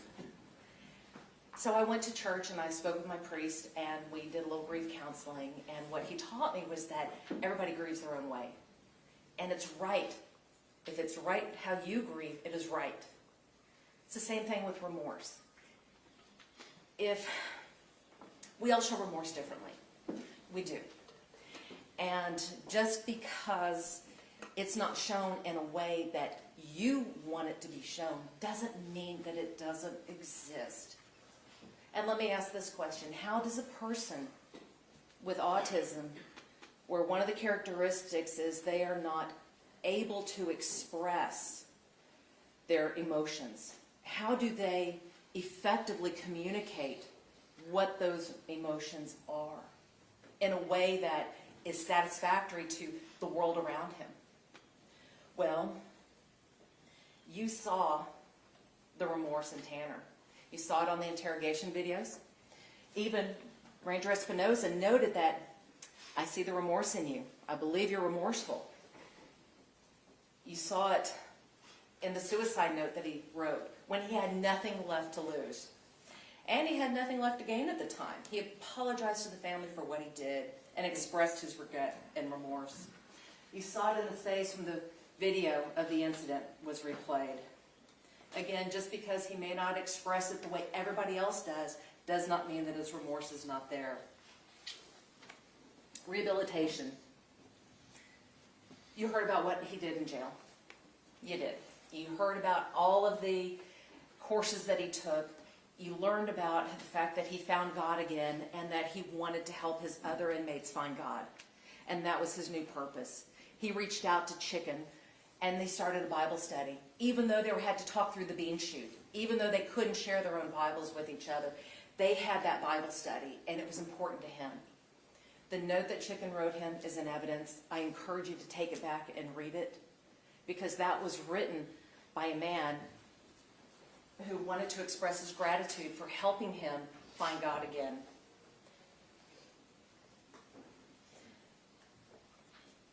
The things that in life that created deficits for Tanner in the real world are the things that are going to serve him best in prison.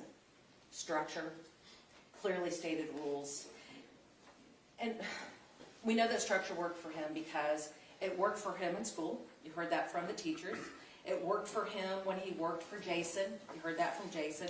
It worked for him in Wise County where he had no disciplinary actions. It worked for him in Tarrant County where he had no disciplinary actions. The only time when he didn't have the structure in his life, he flailed and he failed, and that's why he's sitting in the defense chair right now. You know, the decision to end another human's life is a deeply personal one. And each of you was selected to be on this jury because, you know, you promised us that you would follow the law. You promised us, you promised the judge, you promised the state, you promised us that you would follow the law regardless of where the evidence took you, regardless of your personal feelings. You promised you would listen to all the evidence and you would hold the state to their burden of proof. But now is the time for you to fulfill the oath that you took. And the state of Texas never requires a death sentence. Not in this case, not in any case, not even in the worst case you can possibly imagine. They are always satisfied with a verdict of life without parole. And you are going to be tasked with answering special issue number 1 and special issue number 2. Did the state prove beyond a reasonable doubt that Tanner Horner is a continuing threat to society? No, they didn't. In fact, evidence to the contrary, it's uncontroverted that he has adjusted well to jail life. It is uncontroverted that he has no disciplinary actions. It is uncontroverted that he has been allowed to have access to all of these people in the jail without incident. But if you answer yes, that only makes him eligible for the death penalty. It doesn't mean it is automatic. And that's where we get to special issue number 2. Mitigation is any reason for any one of you to choose life. And it can be individual for each of you. That's why we talked about your individual moral judgment during jury selection. You have the absolute right to pick and choose what is or is not mitigating to you. And if you have found something that is sufficiently mitigating that would warrant a sentence of life without parole rather than the death sentence, you have the absolute right to vote your conscience. You have the absolute right to have your voice heard. So when you go back in that jury room, what I want you to do is I want you to talk to each other. And y'all have been talking for like the last 5 weeks, and what's a little more talk, right? I want you to talk to each other about your lives, about your experiences, about the things that make you who you are. Talk about what you saw. Talk about your children. And then what I want you to do is speak up. I want you to speak up. If you have a reason to choose life, speak up. Because that is your right. Your truth is your truth, just like your other jurors' truths are their own truth. Honestly, I don't envy you. I can't imagine being in your position and having to make this decision that you're about to make. It's probably going to be one of the most important decisions you will ever make in your life, because you hold a man's life in your hands. And your decision, it'll define who you are. And are you going to be merciful? Are you going to be benevolent? Are you going to be vengeful? Because mercy isn't earned. Mercy is freely given. That's why we call it mercy. Then ask yourself, do you really stand for life? And if you can answer that question, then I want you to raise your hand, and I want you to vote your conscience, and I want you to vote for life. And that's why we are asking you to sentence Tanner to life without the possibility of parole. Thank you.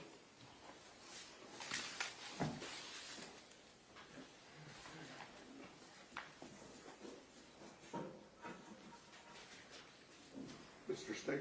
Thank you, Your Honor.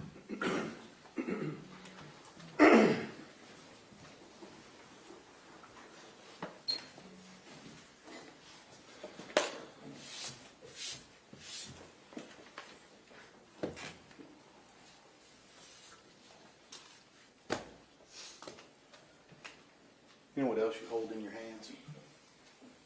Justice. That's what you hold in your hands. And I want you to ask, was Tanner merciful? Was Tanner vengeful? Did Tanner show remorse? Nope. And I think that's important.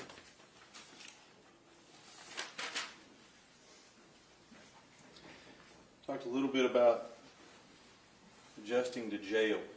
You know what? I fully expect somebody who's staring down the barrel of you sitting here as a jury would probably act right while they're in jail. Well, how did he act when he didn't have that? How did he act when he didn't have that incentive? It's right here. It's right there. That's how he acted when he didn't have that. So, when you want to say he's rehabilitated, he hadn't had access to anybody else.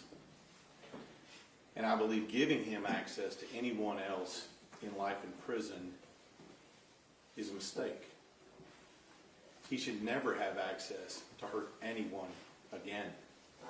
Ever. Now, we talked about whether or not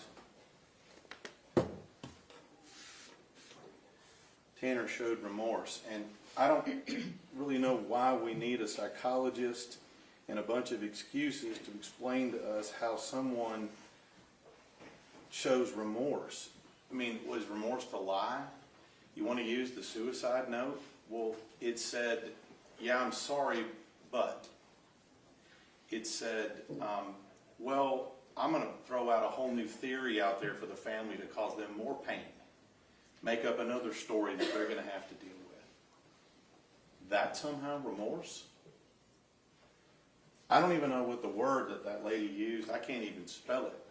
But if you got to have a degree in psychiatry and psychology and use a 12-letter word with an X in it, I really don't think you're really remorseful. You know, I dug through some stuff. Has a bunch of reports, notes, everything that came right over here. Everybody, how many 100 hours? 100 hours or more? How many psychologists, how many experts? You know what you won't find in this box right here? I'm sorry. Not a single time in this entire box.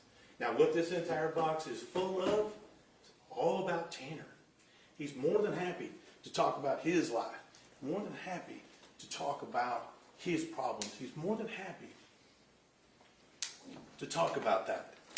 But you would think, in 100 hours, you would think all those experts, somewhere, someplace, one single time, stop what you're doing, quit talking about me, and just say, I'm sorry. I don't think that's too much to ask. But you can dig. It ain't in there. Now, Vince wants you to give him credit, if you will, for coming in here and pleading guilty. I think it's bigger than that. I think if people are truly remorseful and people truly take responsibility for their actions, truly, then those are those people that we should talk to about that. But that's not what we have here. Not in any form or fashion. We have an individual that continued to lie and make up stories all the way through January of 26. That is not someone who's taking responsibility for their actions. That is somebody who continues to lie, divert, and is attempting to continue to change the narrative about themselves. Now, this whole catastrophe theory. You know, if you really believe that a 7-year-old girl knows what it looks like for somebody to be doing blow on the hood of their FedEx truck, that's crazy. The simple truth is that's another lie like anything else. And you know how I know it's a lie? Because once you find out that we've got you dead to rights, you make up another story that fits your narrative. This fits his narrative. Just like everything else, just like every other lie. But you know what the problem is? What the problem with this whole catastrophe theory is, the expert up there, Dr. Ryan, Ms. Anderson just did the same thing.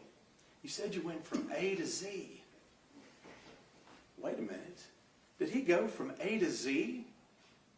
No. He didn't. He said, you're pretty. Take off your shirt. Take off your clothes. That's not A to Z. Stopping off in the middle to sexually gratify yourself on the child you just kidnapped. That's not catastrophe. That is a true predator. Someone who stripped a child away from their home, took pleasure in sexually assaulting them, and killed her. That is not catastrophe. Because that's the whole thing. That's why every expert up here ignored that one part. That's why Ms. Anderson ignored that one part. Because you can't explain it with catastrophe theory. You just stopped off in the middle of your catastrophe and did this. That's not what we're talking about here. That is true evil, is what that is. Now,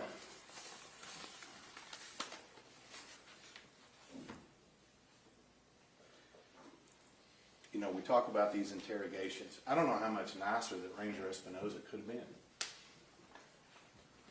I don't know how much more friendly he could have been. And I don't know why we continue to try to excuse Mr. Horner's conduct. Clearly, he thought he could come in there and make some kind of deal. But let's look at the bigger picture here. Let's look at all of this. What is this? It's selfishness. It's internal selfishness. It's nothing to do with her. Nothing to do with her. It's all about him. It's everything that's in that box. It's all about him. That is selfishness, is what that is. Is that he is coming there and he is saying, hey, I'll tell you what you want, but you got to give something to me.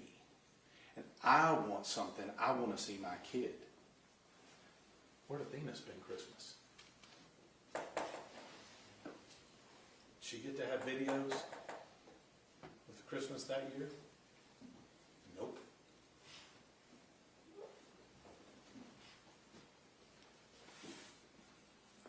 Now, we keep talking about excuse, and we keep hearing people tell me it's not an excuse, but I hear all of this stuff that's going on led up to this offense.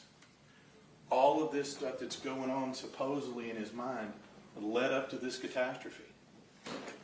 All of this stuff that's going on because he had stress from work. He had a change in routes. All of this stuff led to something else. That's simply saying, yeah, I did it, but, and that's the key. I did this, but hey, look at this. That is the definition of somebody trying to excuse their conduct. And I'll be honest with you. One of the things that really got me fired up in this case was there are thousands of people in the world. We know them. They're sometimes our friends, our family. Thousands of people in the world that have disabilities. Thousands of people in the world that are autistic. And they get up every day. They live their life. They work. They have families. They struggle. They succeed. And they fail. But the one thing they never do is use it as a crutch. Your Honor, we would object. The state is trying to create a nexus between the mitigation and the offense, which is not allowed. Overruled.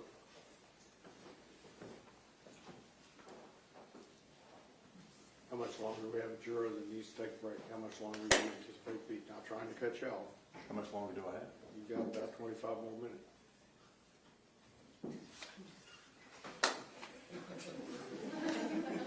I got you. I got you. Let me end with this.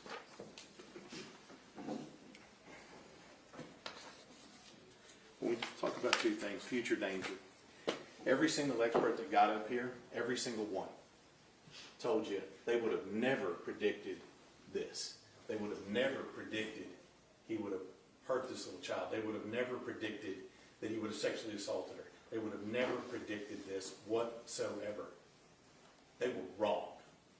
Absolutely wrong, and every one of them admitted it, that they were wrong. So anybody who comes up here and tells you today that they can somehow predict the lethality of this man at a later date is wrong. Here's what we know. We know he has a capacity for maximum violence. He has a capacity for victimization. He has a propensity for sexual assault.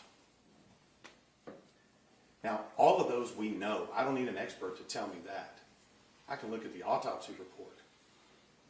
I can look at the pictures.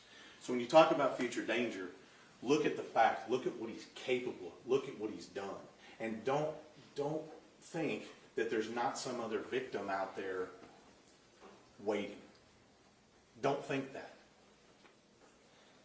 If you think, this is the way I think about this. If you put a man-eating tiger in a cage, you doesn't somehow become a vegetarian. And that's exactly what we have here. Just because you cage this lethality doesn't mean it goes away. But hey, we wouldn't have predicted this. We wouldn't have predicted this. But you can trust us now. He won't do it again. I submit to you that the only option here is to prevent him from doing that permanently. Don't give him access to anyone else. Now, mitigation. There is nothing I can tell you. Hang on, Mr. Staley. Your order has to take a break. Go ahead. No, come on, everybody's got to go.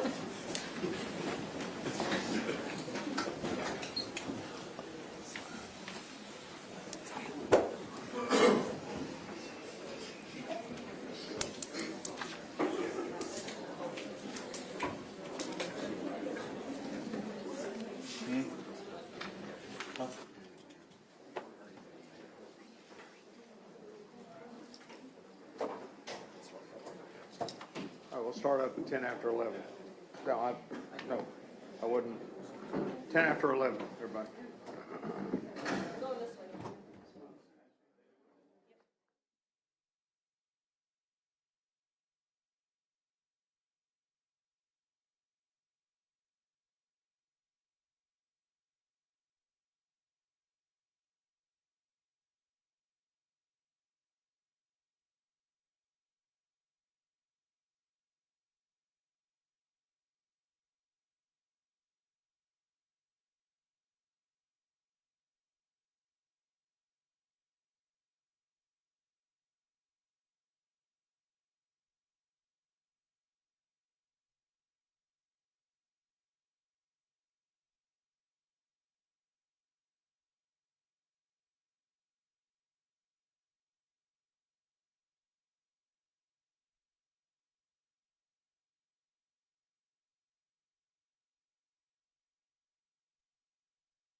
Oh, I know.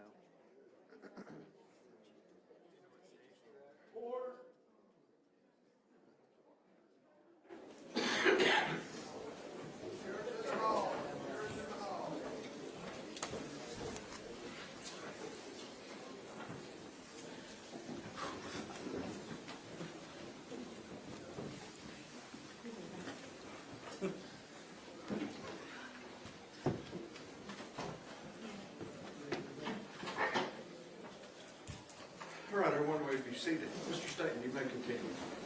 Judge, appreciate the break.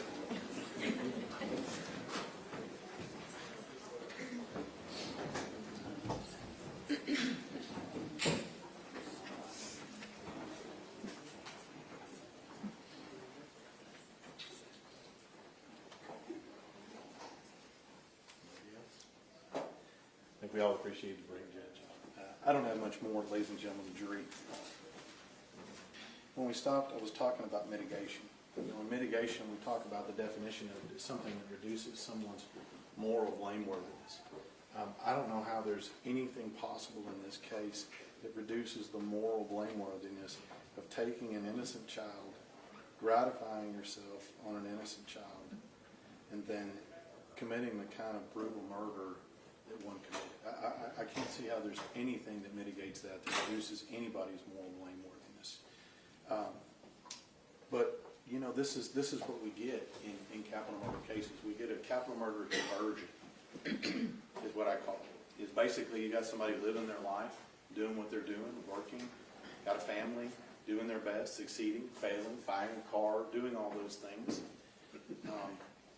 not being treated really for anything in their life, just working and doing what they're doing. But all of a sudden, they commit a horrific act. And the experts come out in droves to start explaining every single ailment that they possibly could have. And that's what happens in these cases. Nothing was going on in your life that caused you to have any issues before. You had a job, you were doing things normally, you were making some poor decisions. I mean, I submit to you that anything bad that is happening to Tanner Horner at that time is by his own doing. You know, you're not going to keep a job if you're out doing coke on the weekends and partying. You're not going to keep a job if you stay up all night and play video games. You're not going to keep a job or a relationship if you're doing acid on a regular basis. These are all things that are somebody's choices. They don't have anything to do with any disabilities or deficits that you have. So I think that you know, to come here and to say, hey, now I wouldn't really have any problems before, but now I want everybody to look at this. I don't think that makes sense. So remember what every single expert said, and we did ask him the same thing. One, did he know what he was doing? And every expert, including Dr. Brahms, the last expert we had up here, I asked her, did he know what he was doing when he kidnapped her? And she wouldn't give me that when she subscribed to this catastrophe theory. But when it came to the sexual assault, she said, yeah, he knew absolutely what he was doing to her when he was doing it. And then when I asked her about killing her, he absolutely knew that what he was doing was going to cause her harm. Those are her words. That was the first question. And the second question we always ask is, did any of these conditions, any of these things, this litany of things that are out there, true or false, did they have anything to do with this? No. And that's what it comes back to.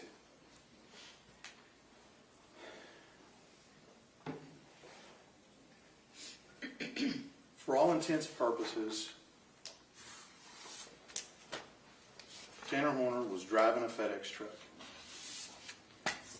And I believe he had fantasized about this. I believe this was something he had in his mind. Counsel's opinions are not relevant. Stay within the record. The experts told you that he fantasized about things. He fantasized about what he wanted to be. He fantasized about being superhero. I think it's reasonable to believe that he planned this as well. This was something that was in his mind. Objection, Your Honor. Overruled. Counsel's opinion is not relevant. Overruled. Like Like Dr. Arandula said, these things don't just spontaneously occur. And now you've heard some evidence of that. You heard some evidence of things that happened in the past, where he had done things in the past to victimize people. It never came out. You heard Billy come up here and struggle to talk about that. I think that's important, that he was able to come up here and tell you what happened to him. I think the two victims that came up here that were assaulted by Tanner Horner took a lot of bravery to come up here and talk to you about that. I think that that's important. So all of that goes to say that there's no doubt that this was coming. We were just waiting on it. So when we talk about going to prison and serving life without parole, all we're doing is waiting on it to happen again. That's all we're doing. And now all the Tanner's victims are in the same cage with him. Now he doesn't have to go find them. So I submit to you that the only proper verdict is one that prevents him from doing that. Now, we talk about structure and consistency. We talk about sameness. We talk about lack of change. Yeah, the Polunsky unit in Livingston, Texas, has all of that. And what else it has is protection. It's protection for every single person who he might victimize in the future. That's the right place. That's the place where he needs to be. That's the place where there's consistency. That's the place where there's structure. That's the place where there's sameness and routine. Now, because of his actions, because of what he did, Athena, he has forfeited his right to sit around for the rest of his days, watch TV, play video games, hang out, go outside, see the sun on his face, have a job, walk around the prison like everybody else. He has forfeited that right here, because of his own actions. Not because of anything else, but because of what he did.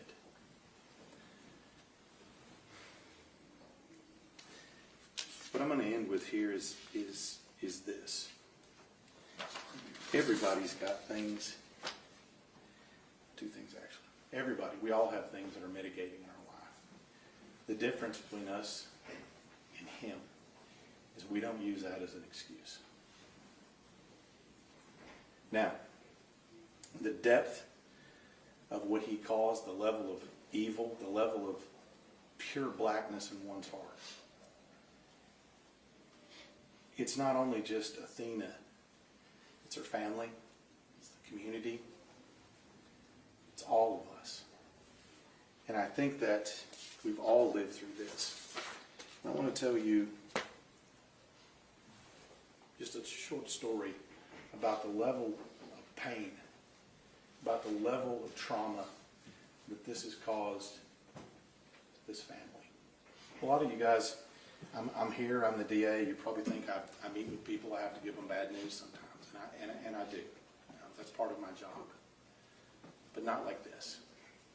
The story I'm going to tell you is the story of when I had to sit down with this family and I had to detail to them what exactly happened in this case. I had to sit down with them. Your Honor, objection, this is outside the record. Stay within the record. So whenever you have these cases, families are very involved. Been here at all the court dates. You guys can see that. It's important that we consider all of this when we make our verdict. And the level of pain, the level of abuse that he has inflicted upon this little girl and this family are unfathomable. The level of lies, the multiple different versions of whatever truth it is, that video, everything you saw, it's important. Athena is important. Justice for her is important. And justice in this case has one result. I want to thank all of you for being here. Been away from your families. being away from your work. I appreciate your effort in this case. It's been a long month, and I'm going to await your verdict. Thank you. Up until this point, you have been unable to discuss this case amongst yourselves because the evidence had not been concluded. But that restriction is now lifted. Retire to your jury and begin your deliberations. If you need me, write me a note. I'll be right out here. All right? All rise.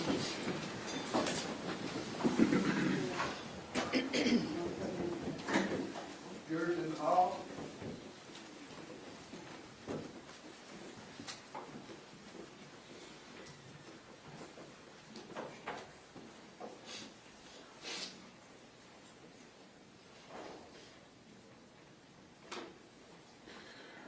All right, we'll be in recess. Thank you.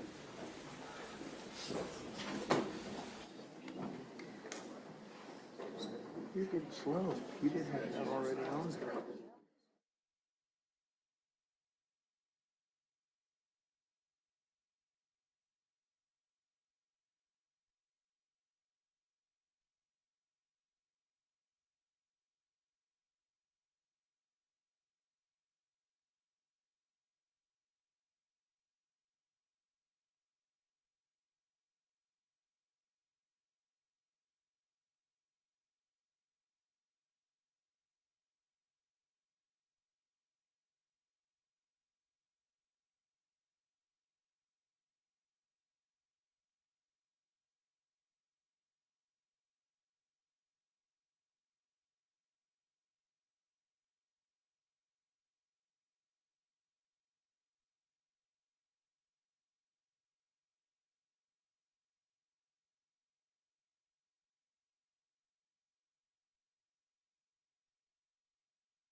That's why I need your help with something. Mhm. Closer to Okay. locked out of his phone Mhm. since yesterday. All right. Think you're sleeping, but I didn't know what you were. Yeah, yeah, yeah. I was. Can you talk right now? I'm sleeping. Hey, so don't be an ass. Don't be an ass to me.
No, buddy, you're good, you're good.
They're all over by the time it was real.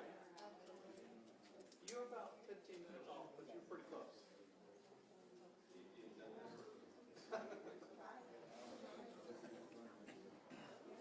Really? Put yours on the two.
Yeah, yeah.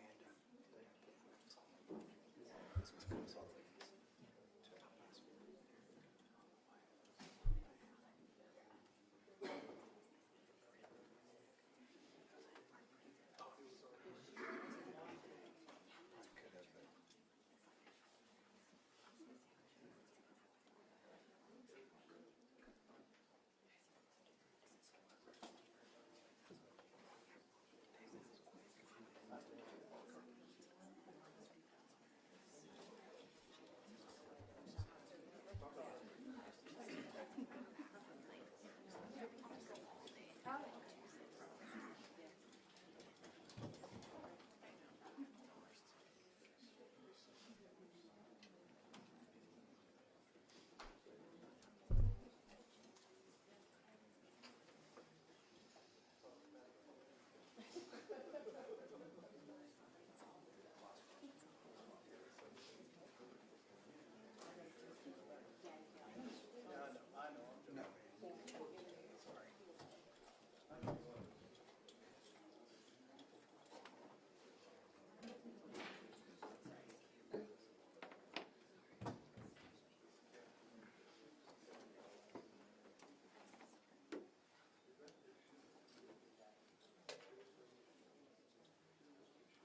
Court has received notification from the jury that they have reached a verdict. Both sides ready to receive the verdict? Ready, Your Honor. Yes, sir. Ladies and gentlemen, this courtroom is very full, and I do not know what this verdict is. But remember, whatever the verdict is, we're in a courtroom, all right? And there will be no reactions to the verdict, all right? Let's go to work.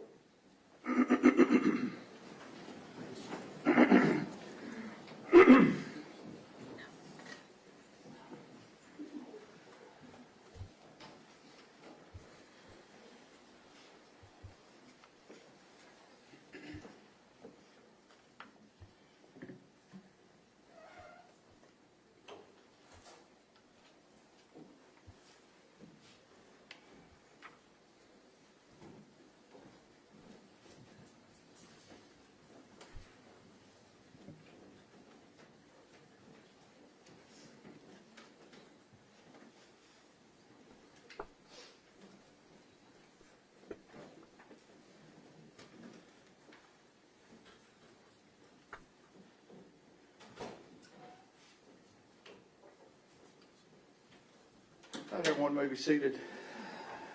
Good afternoon. Mr. Presiding Juror, it is my understanding jury has reached a verdict on both issues. Okay, if you'd hand it please to Deputy King.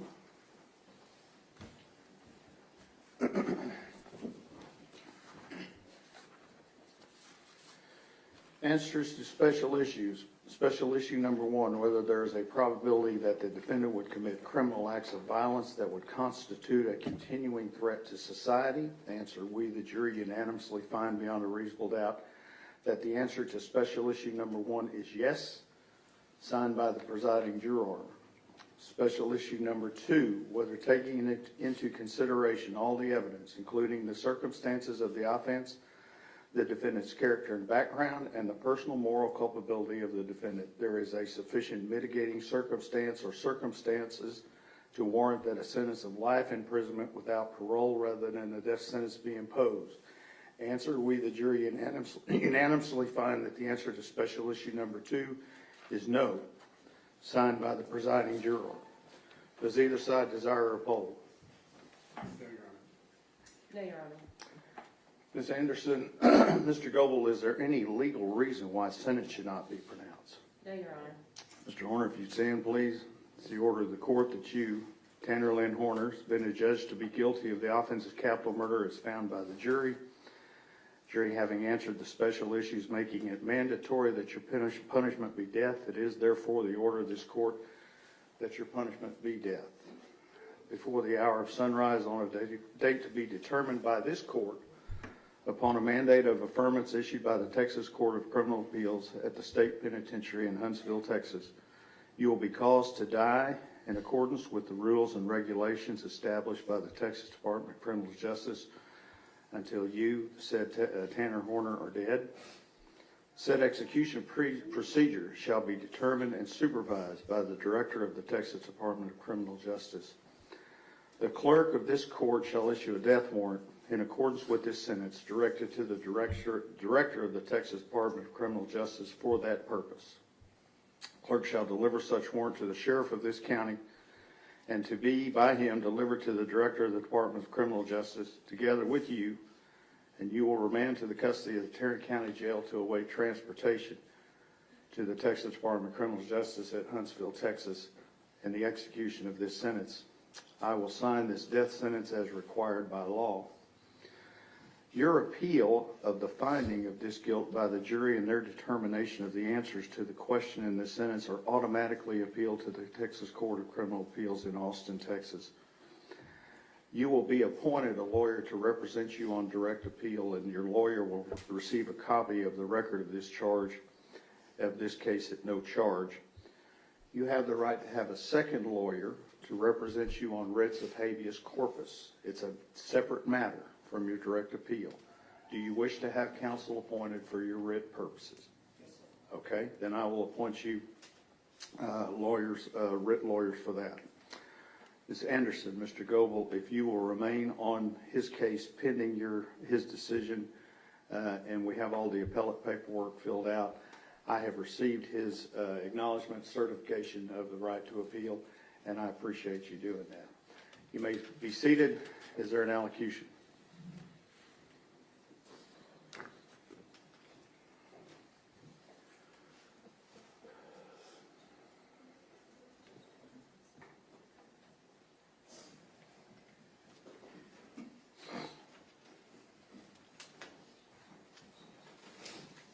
He may speak. He may speak from wherever he feels the most comfortable.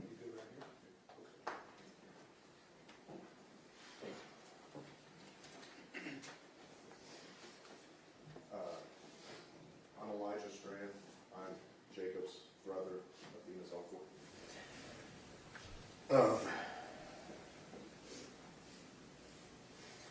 There are no words that truly capture the devastation that Tanner Horner caused us and our family. What he took from this world was not just a child. He took a life, a future, and a piece of every single person who loved him. He took a granddaughter, a daughter, a niece, a cousin, and a friend.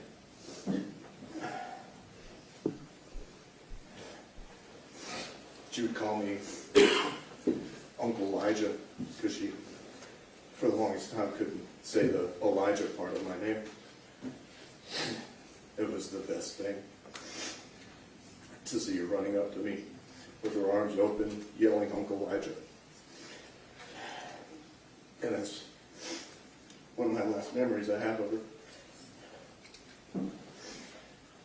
And now I get to never hear that again. I think it was more than a headline. She was laughter, curiosity, kindness, and innocence. And she had dreams that she will never get to chase. Birthdays that she will never celebrate. And a life she'll never get to live because of his actions. Our family has been left with an emptiness that can never be filled. I have 3 daughters, 2 that got to meet her and grow with her, and 1 that will never meet. And he took that away from them as well, a cousin and a friend.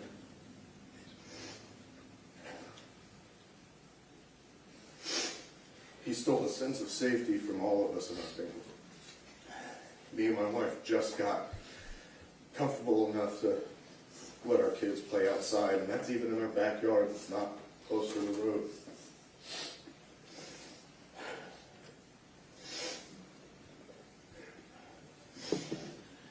He's robbed us of safety, peace, and our trust in the world, and forever changed who we are as a family. When we are left to carry grief that never fades, we are left with questions that will still never have answers. And we are left trying to honor a beautiful little girl whose life was taken in the most senseless and horrific way.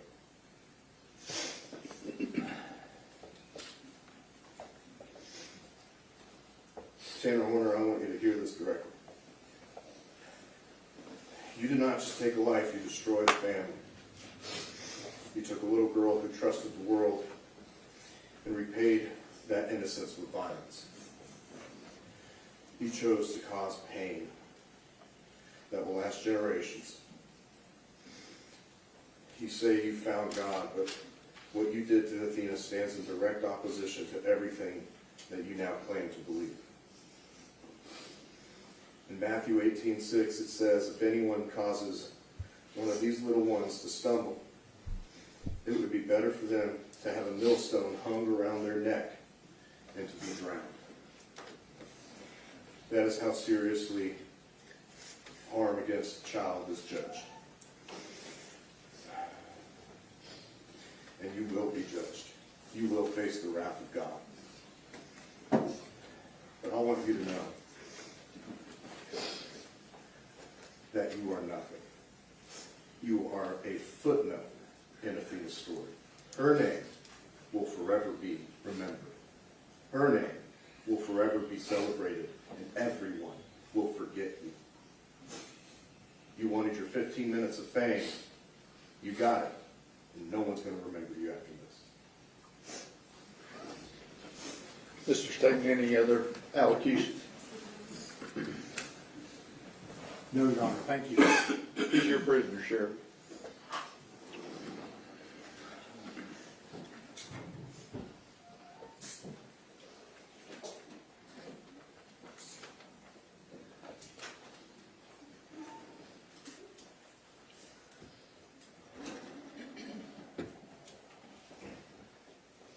Ladies and gentlemen, this will conclude your service as jurors. I bet in December, don't sit down. Thank you, Judge. In December, that you got in that mailbox and saw a jury summons and you never thought you'd be involved in this, okay? Well, here we are 6 months later, and I thank you. And also in your presence, I want to thank the lawyers. Lawyers in real life don't behave like they do on television, okay? Mr. Staten, Mr. Berry, Ms. Dool, Mr. Lapham, all the members of the staff, they represent the citizens of Wise and Jack County. And I hope that those citizens have had a chance to watch their work because I appreciate it. Sanderson and Mr. Goble are members of the Regional Public Defender's Office out of Lubbock. That is a government corporation that provides representation to people who are accused of capital murder where the state is seeking the death penalty in counties that have 100,000 in population or less. And that is 195 counties in the state. And all these lawyers do is death penalty cases. So think about that. What they had done in this case, they have to do it in 194 other counties. The professionalism that they demonstrated to each other, the courtesy that they demonstrated to each other, makes me a better judge, and I thank you. I thank the sheriff and his staff, bailiffs, and the rock in this room is the lady that's sitting right here in front of me. If y'all will retire to your jury room, I'll be back with some final instructions. Okay, thank you very much. All right.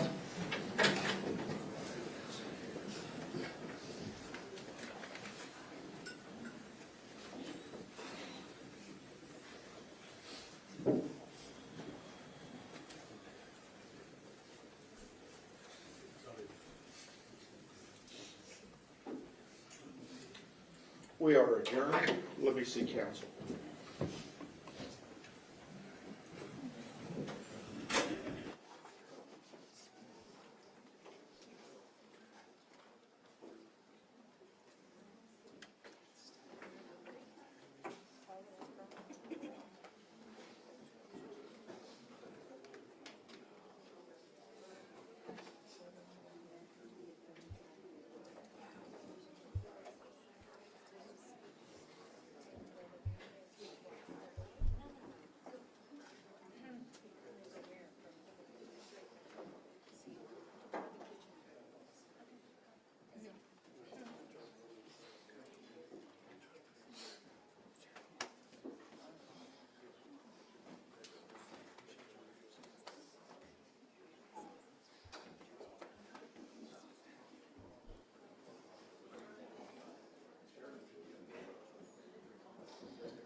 Are they gonna do it?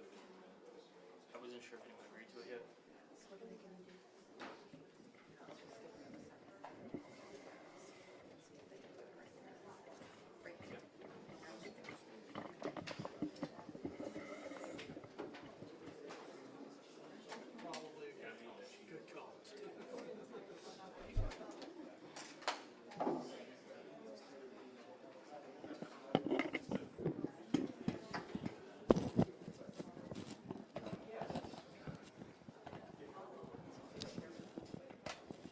Take it.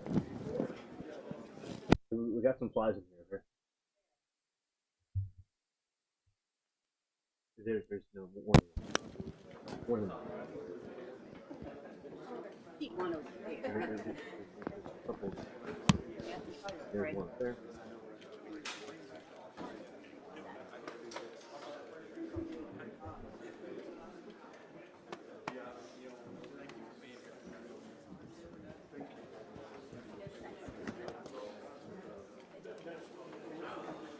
Trial over again right now. Oh, I was trying to make a big bad bitch in front of the jury when it came out.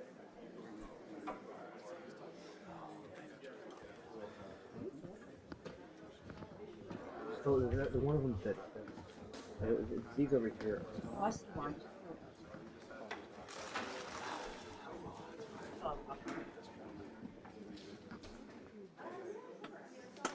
Good job, brother.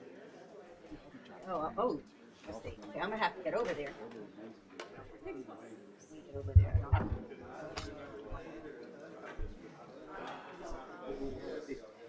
Uh-huh.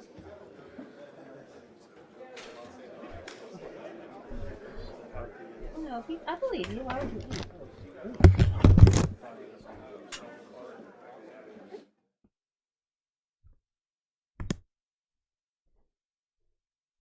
Yeah, I'm gonna have to take these blankets out.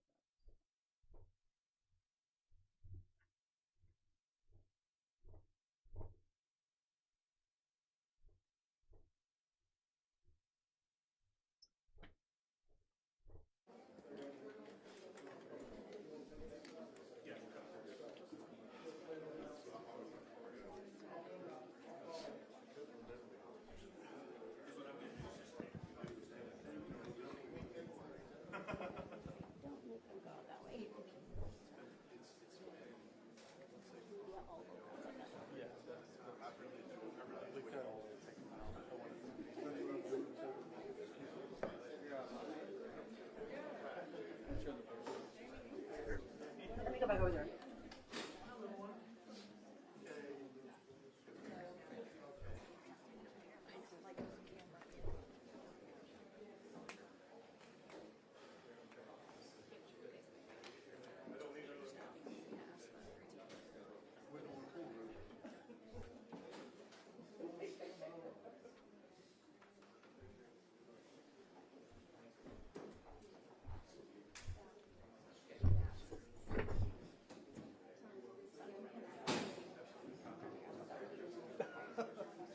Where are you going?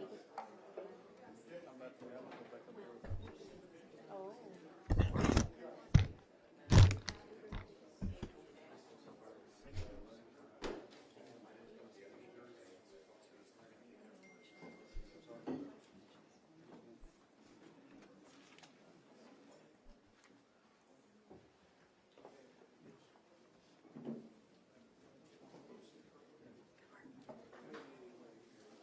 Ladies and gentlemen, we're going to have to start clearing.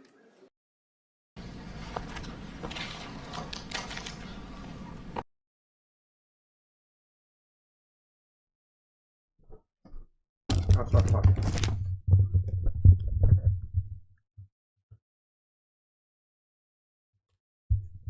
Okay, everyone, hello there. Oh, it is. It seems that the trial is over. Everything is over for the day, and I don't think it's going to be necessarily a press conference because I don't really. I'm going to look, but I don't really see anything about that. But we are, many people that are covering the trial were wearing pink, which is good for the loss of Athena. And yes, it is over with for the day. And this was, trial was, I believe that the jury got it right. It was a very disturbing, dark trial that, doing a DP trial is very difficult. Many would think that to decide such a thing would be very difficult. So jurors did excellent, and both attorneys and DA did good. Audience did well too. So yes, so for as far as I know, it seems that would be all the coverage for this trial. So therefore, this one will be ending. There are other trials on, of course, that can be watched. But anyway, see you all in the Garden Live. And take care. Thank you, Sawgirl, Moki, everybody, for being here, listening, watching with us. It's been an honor and a pleasure. See you, and some of you in the garden, or the next trial, and peace.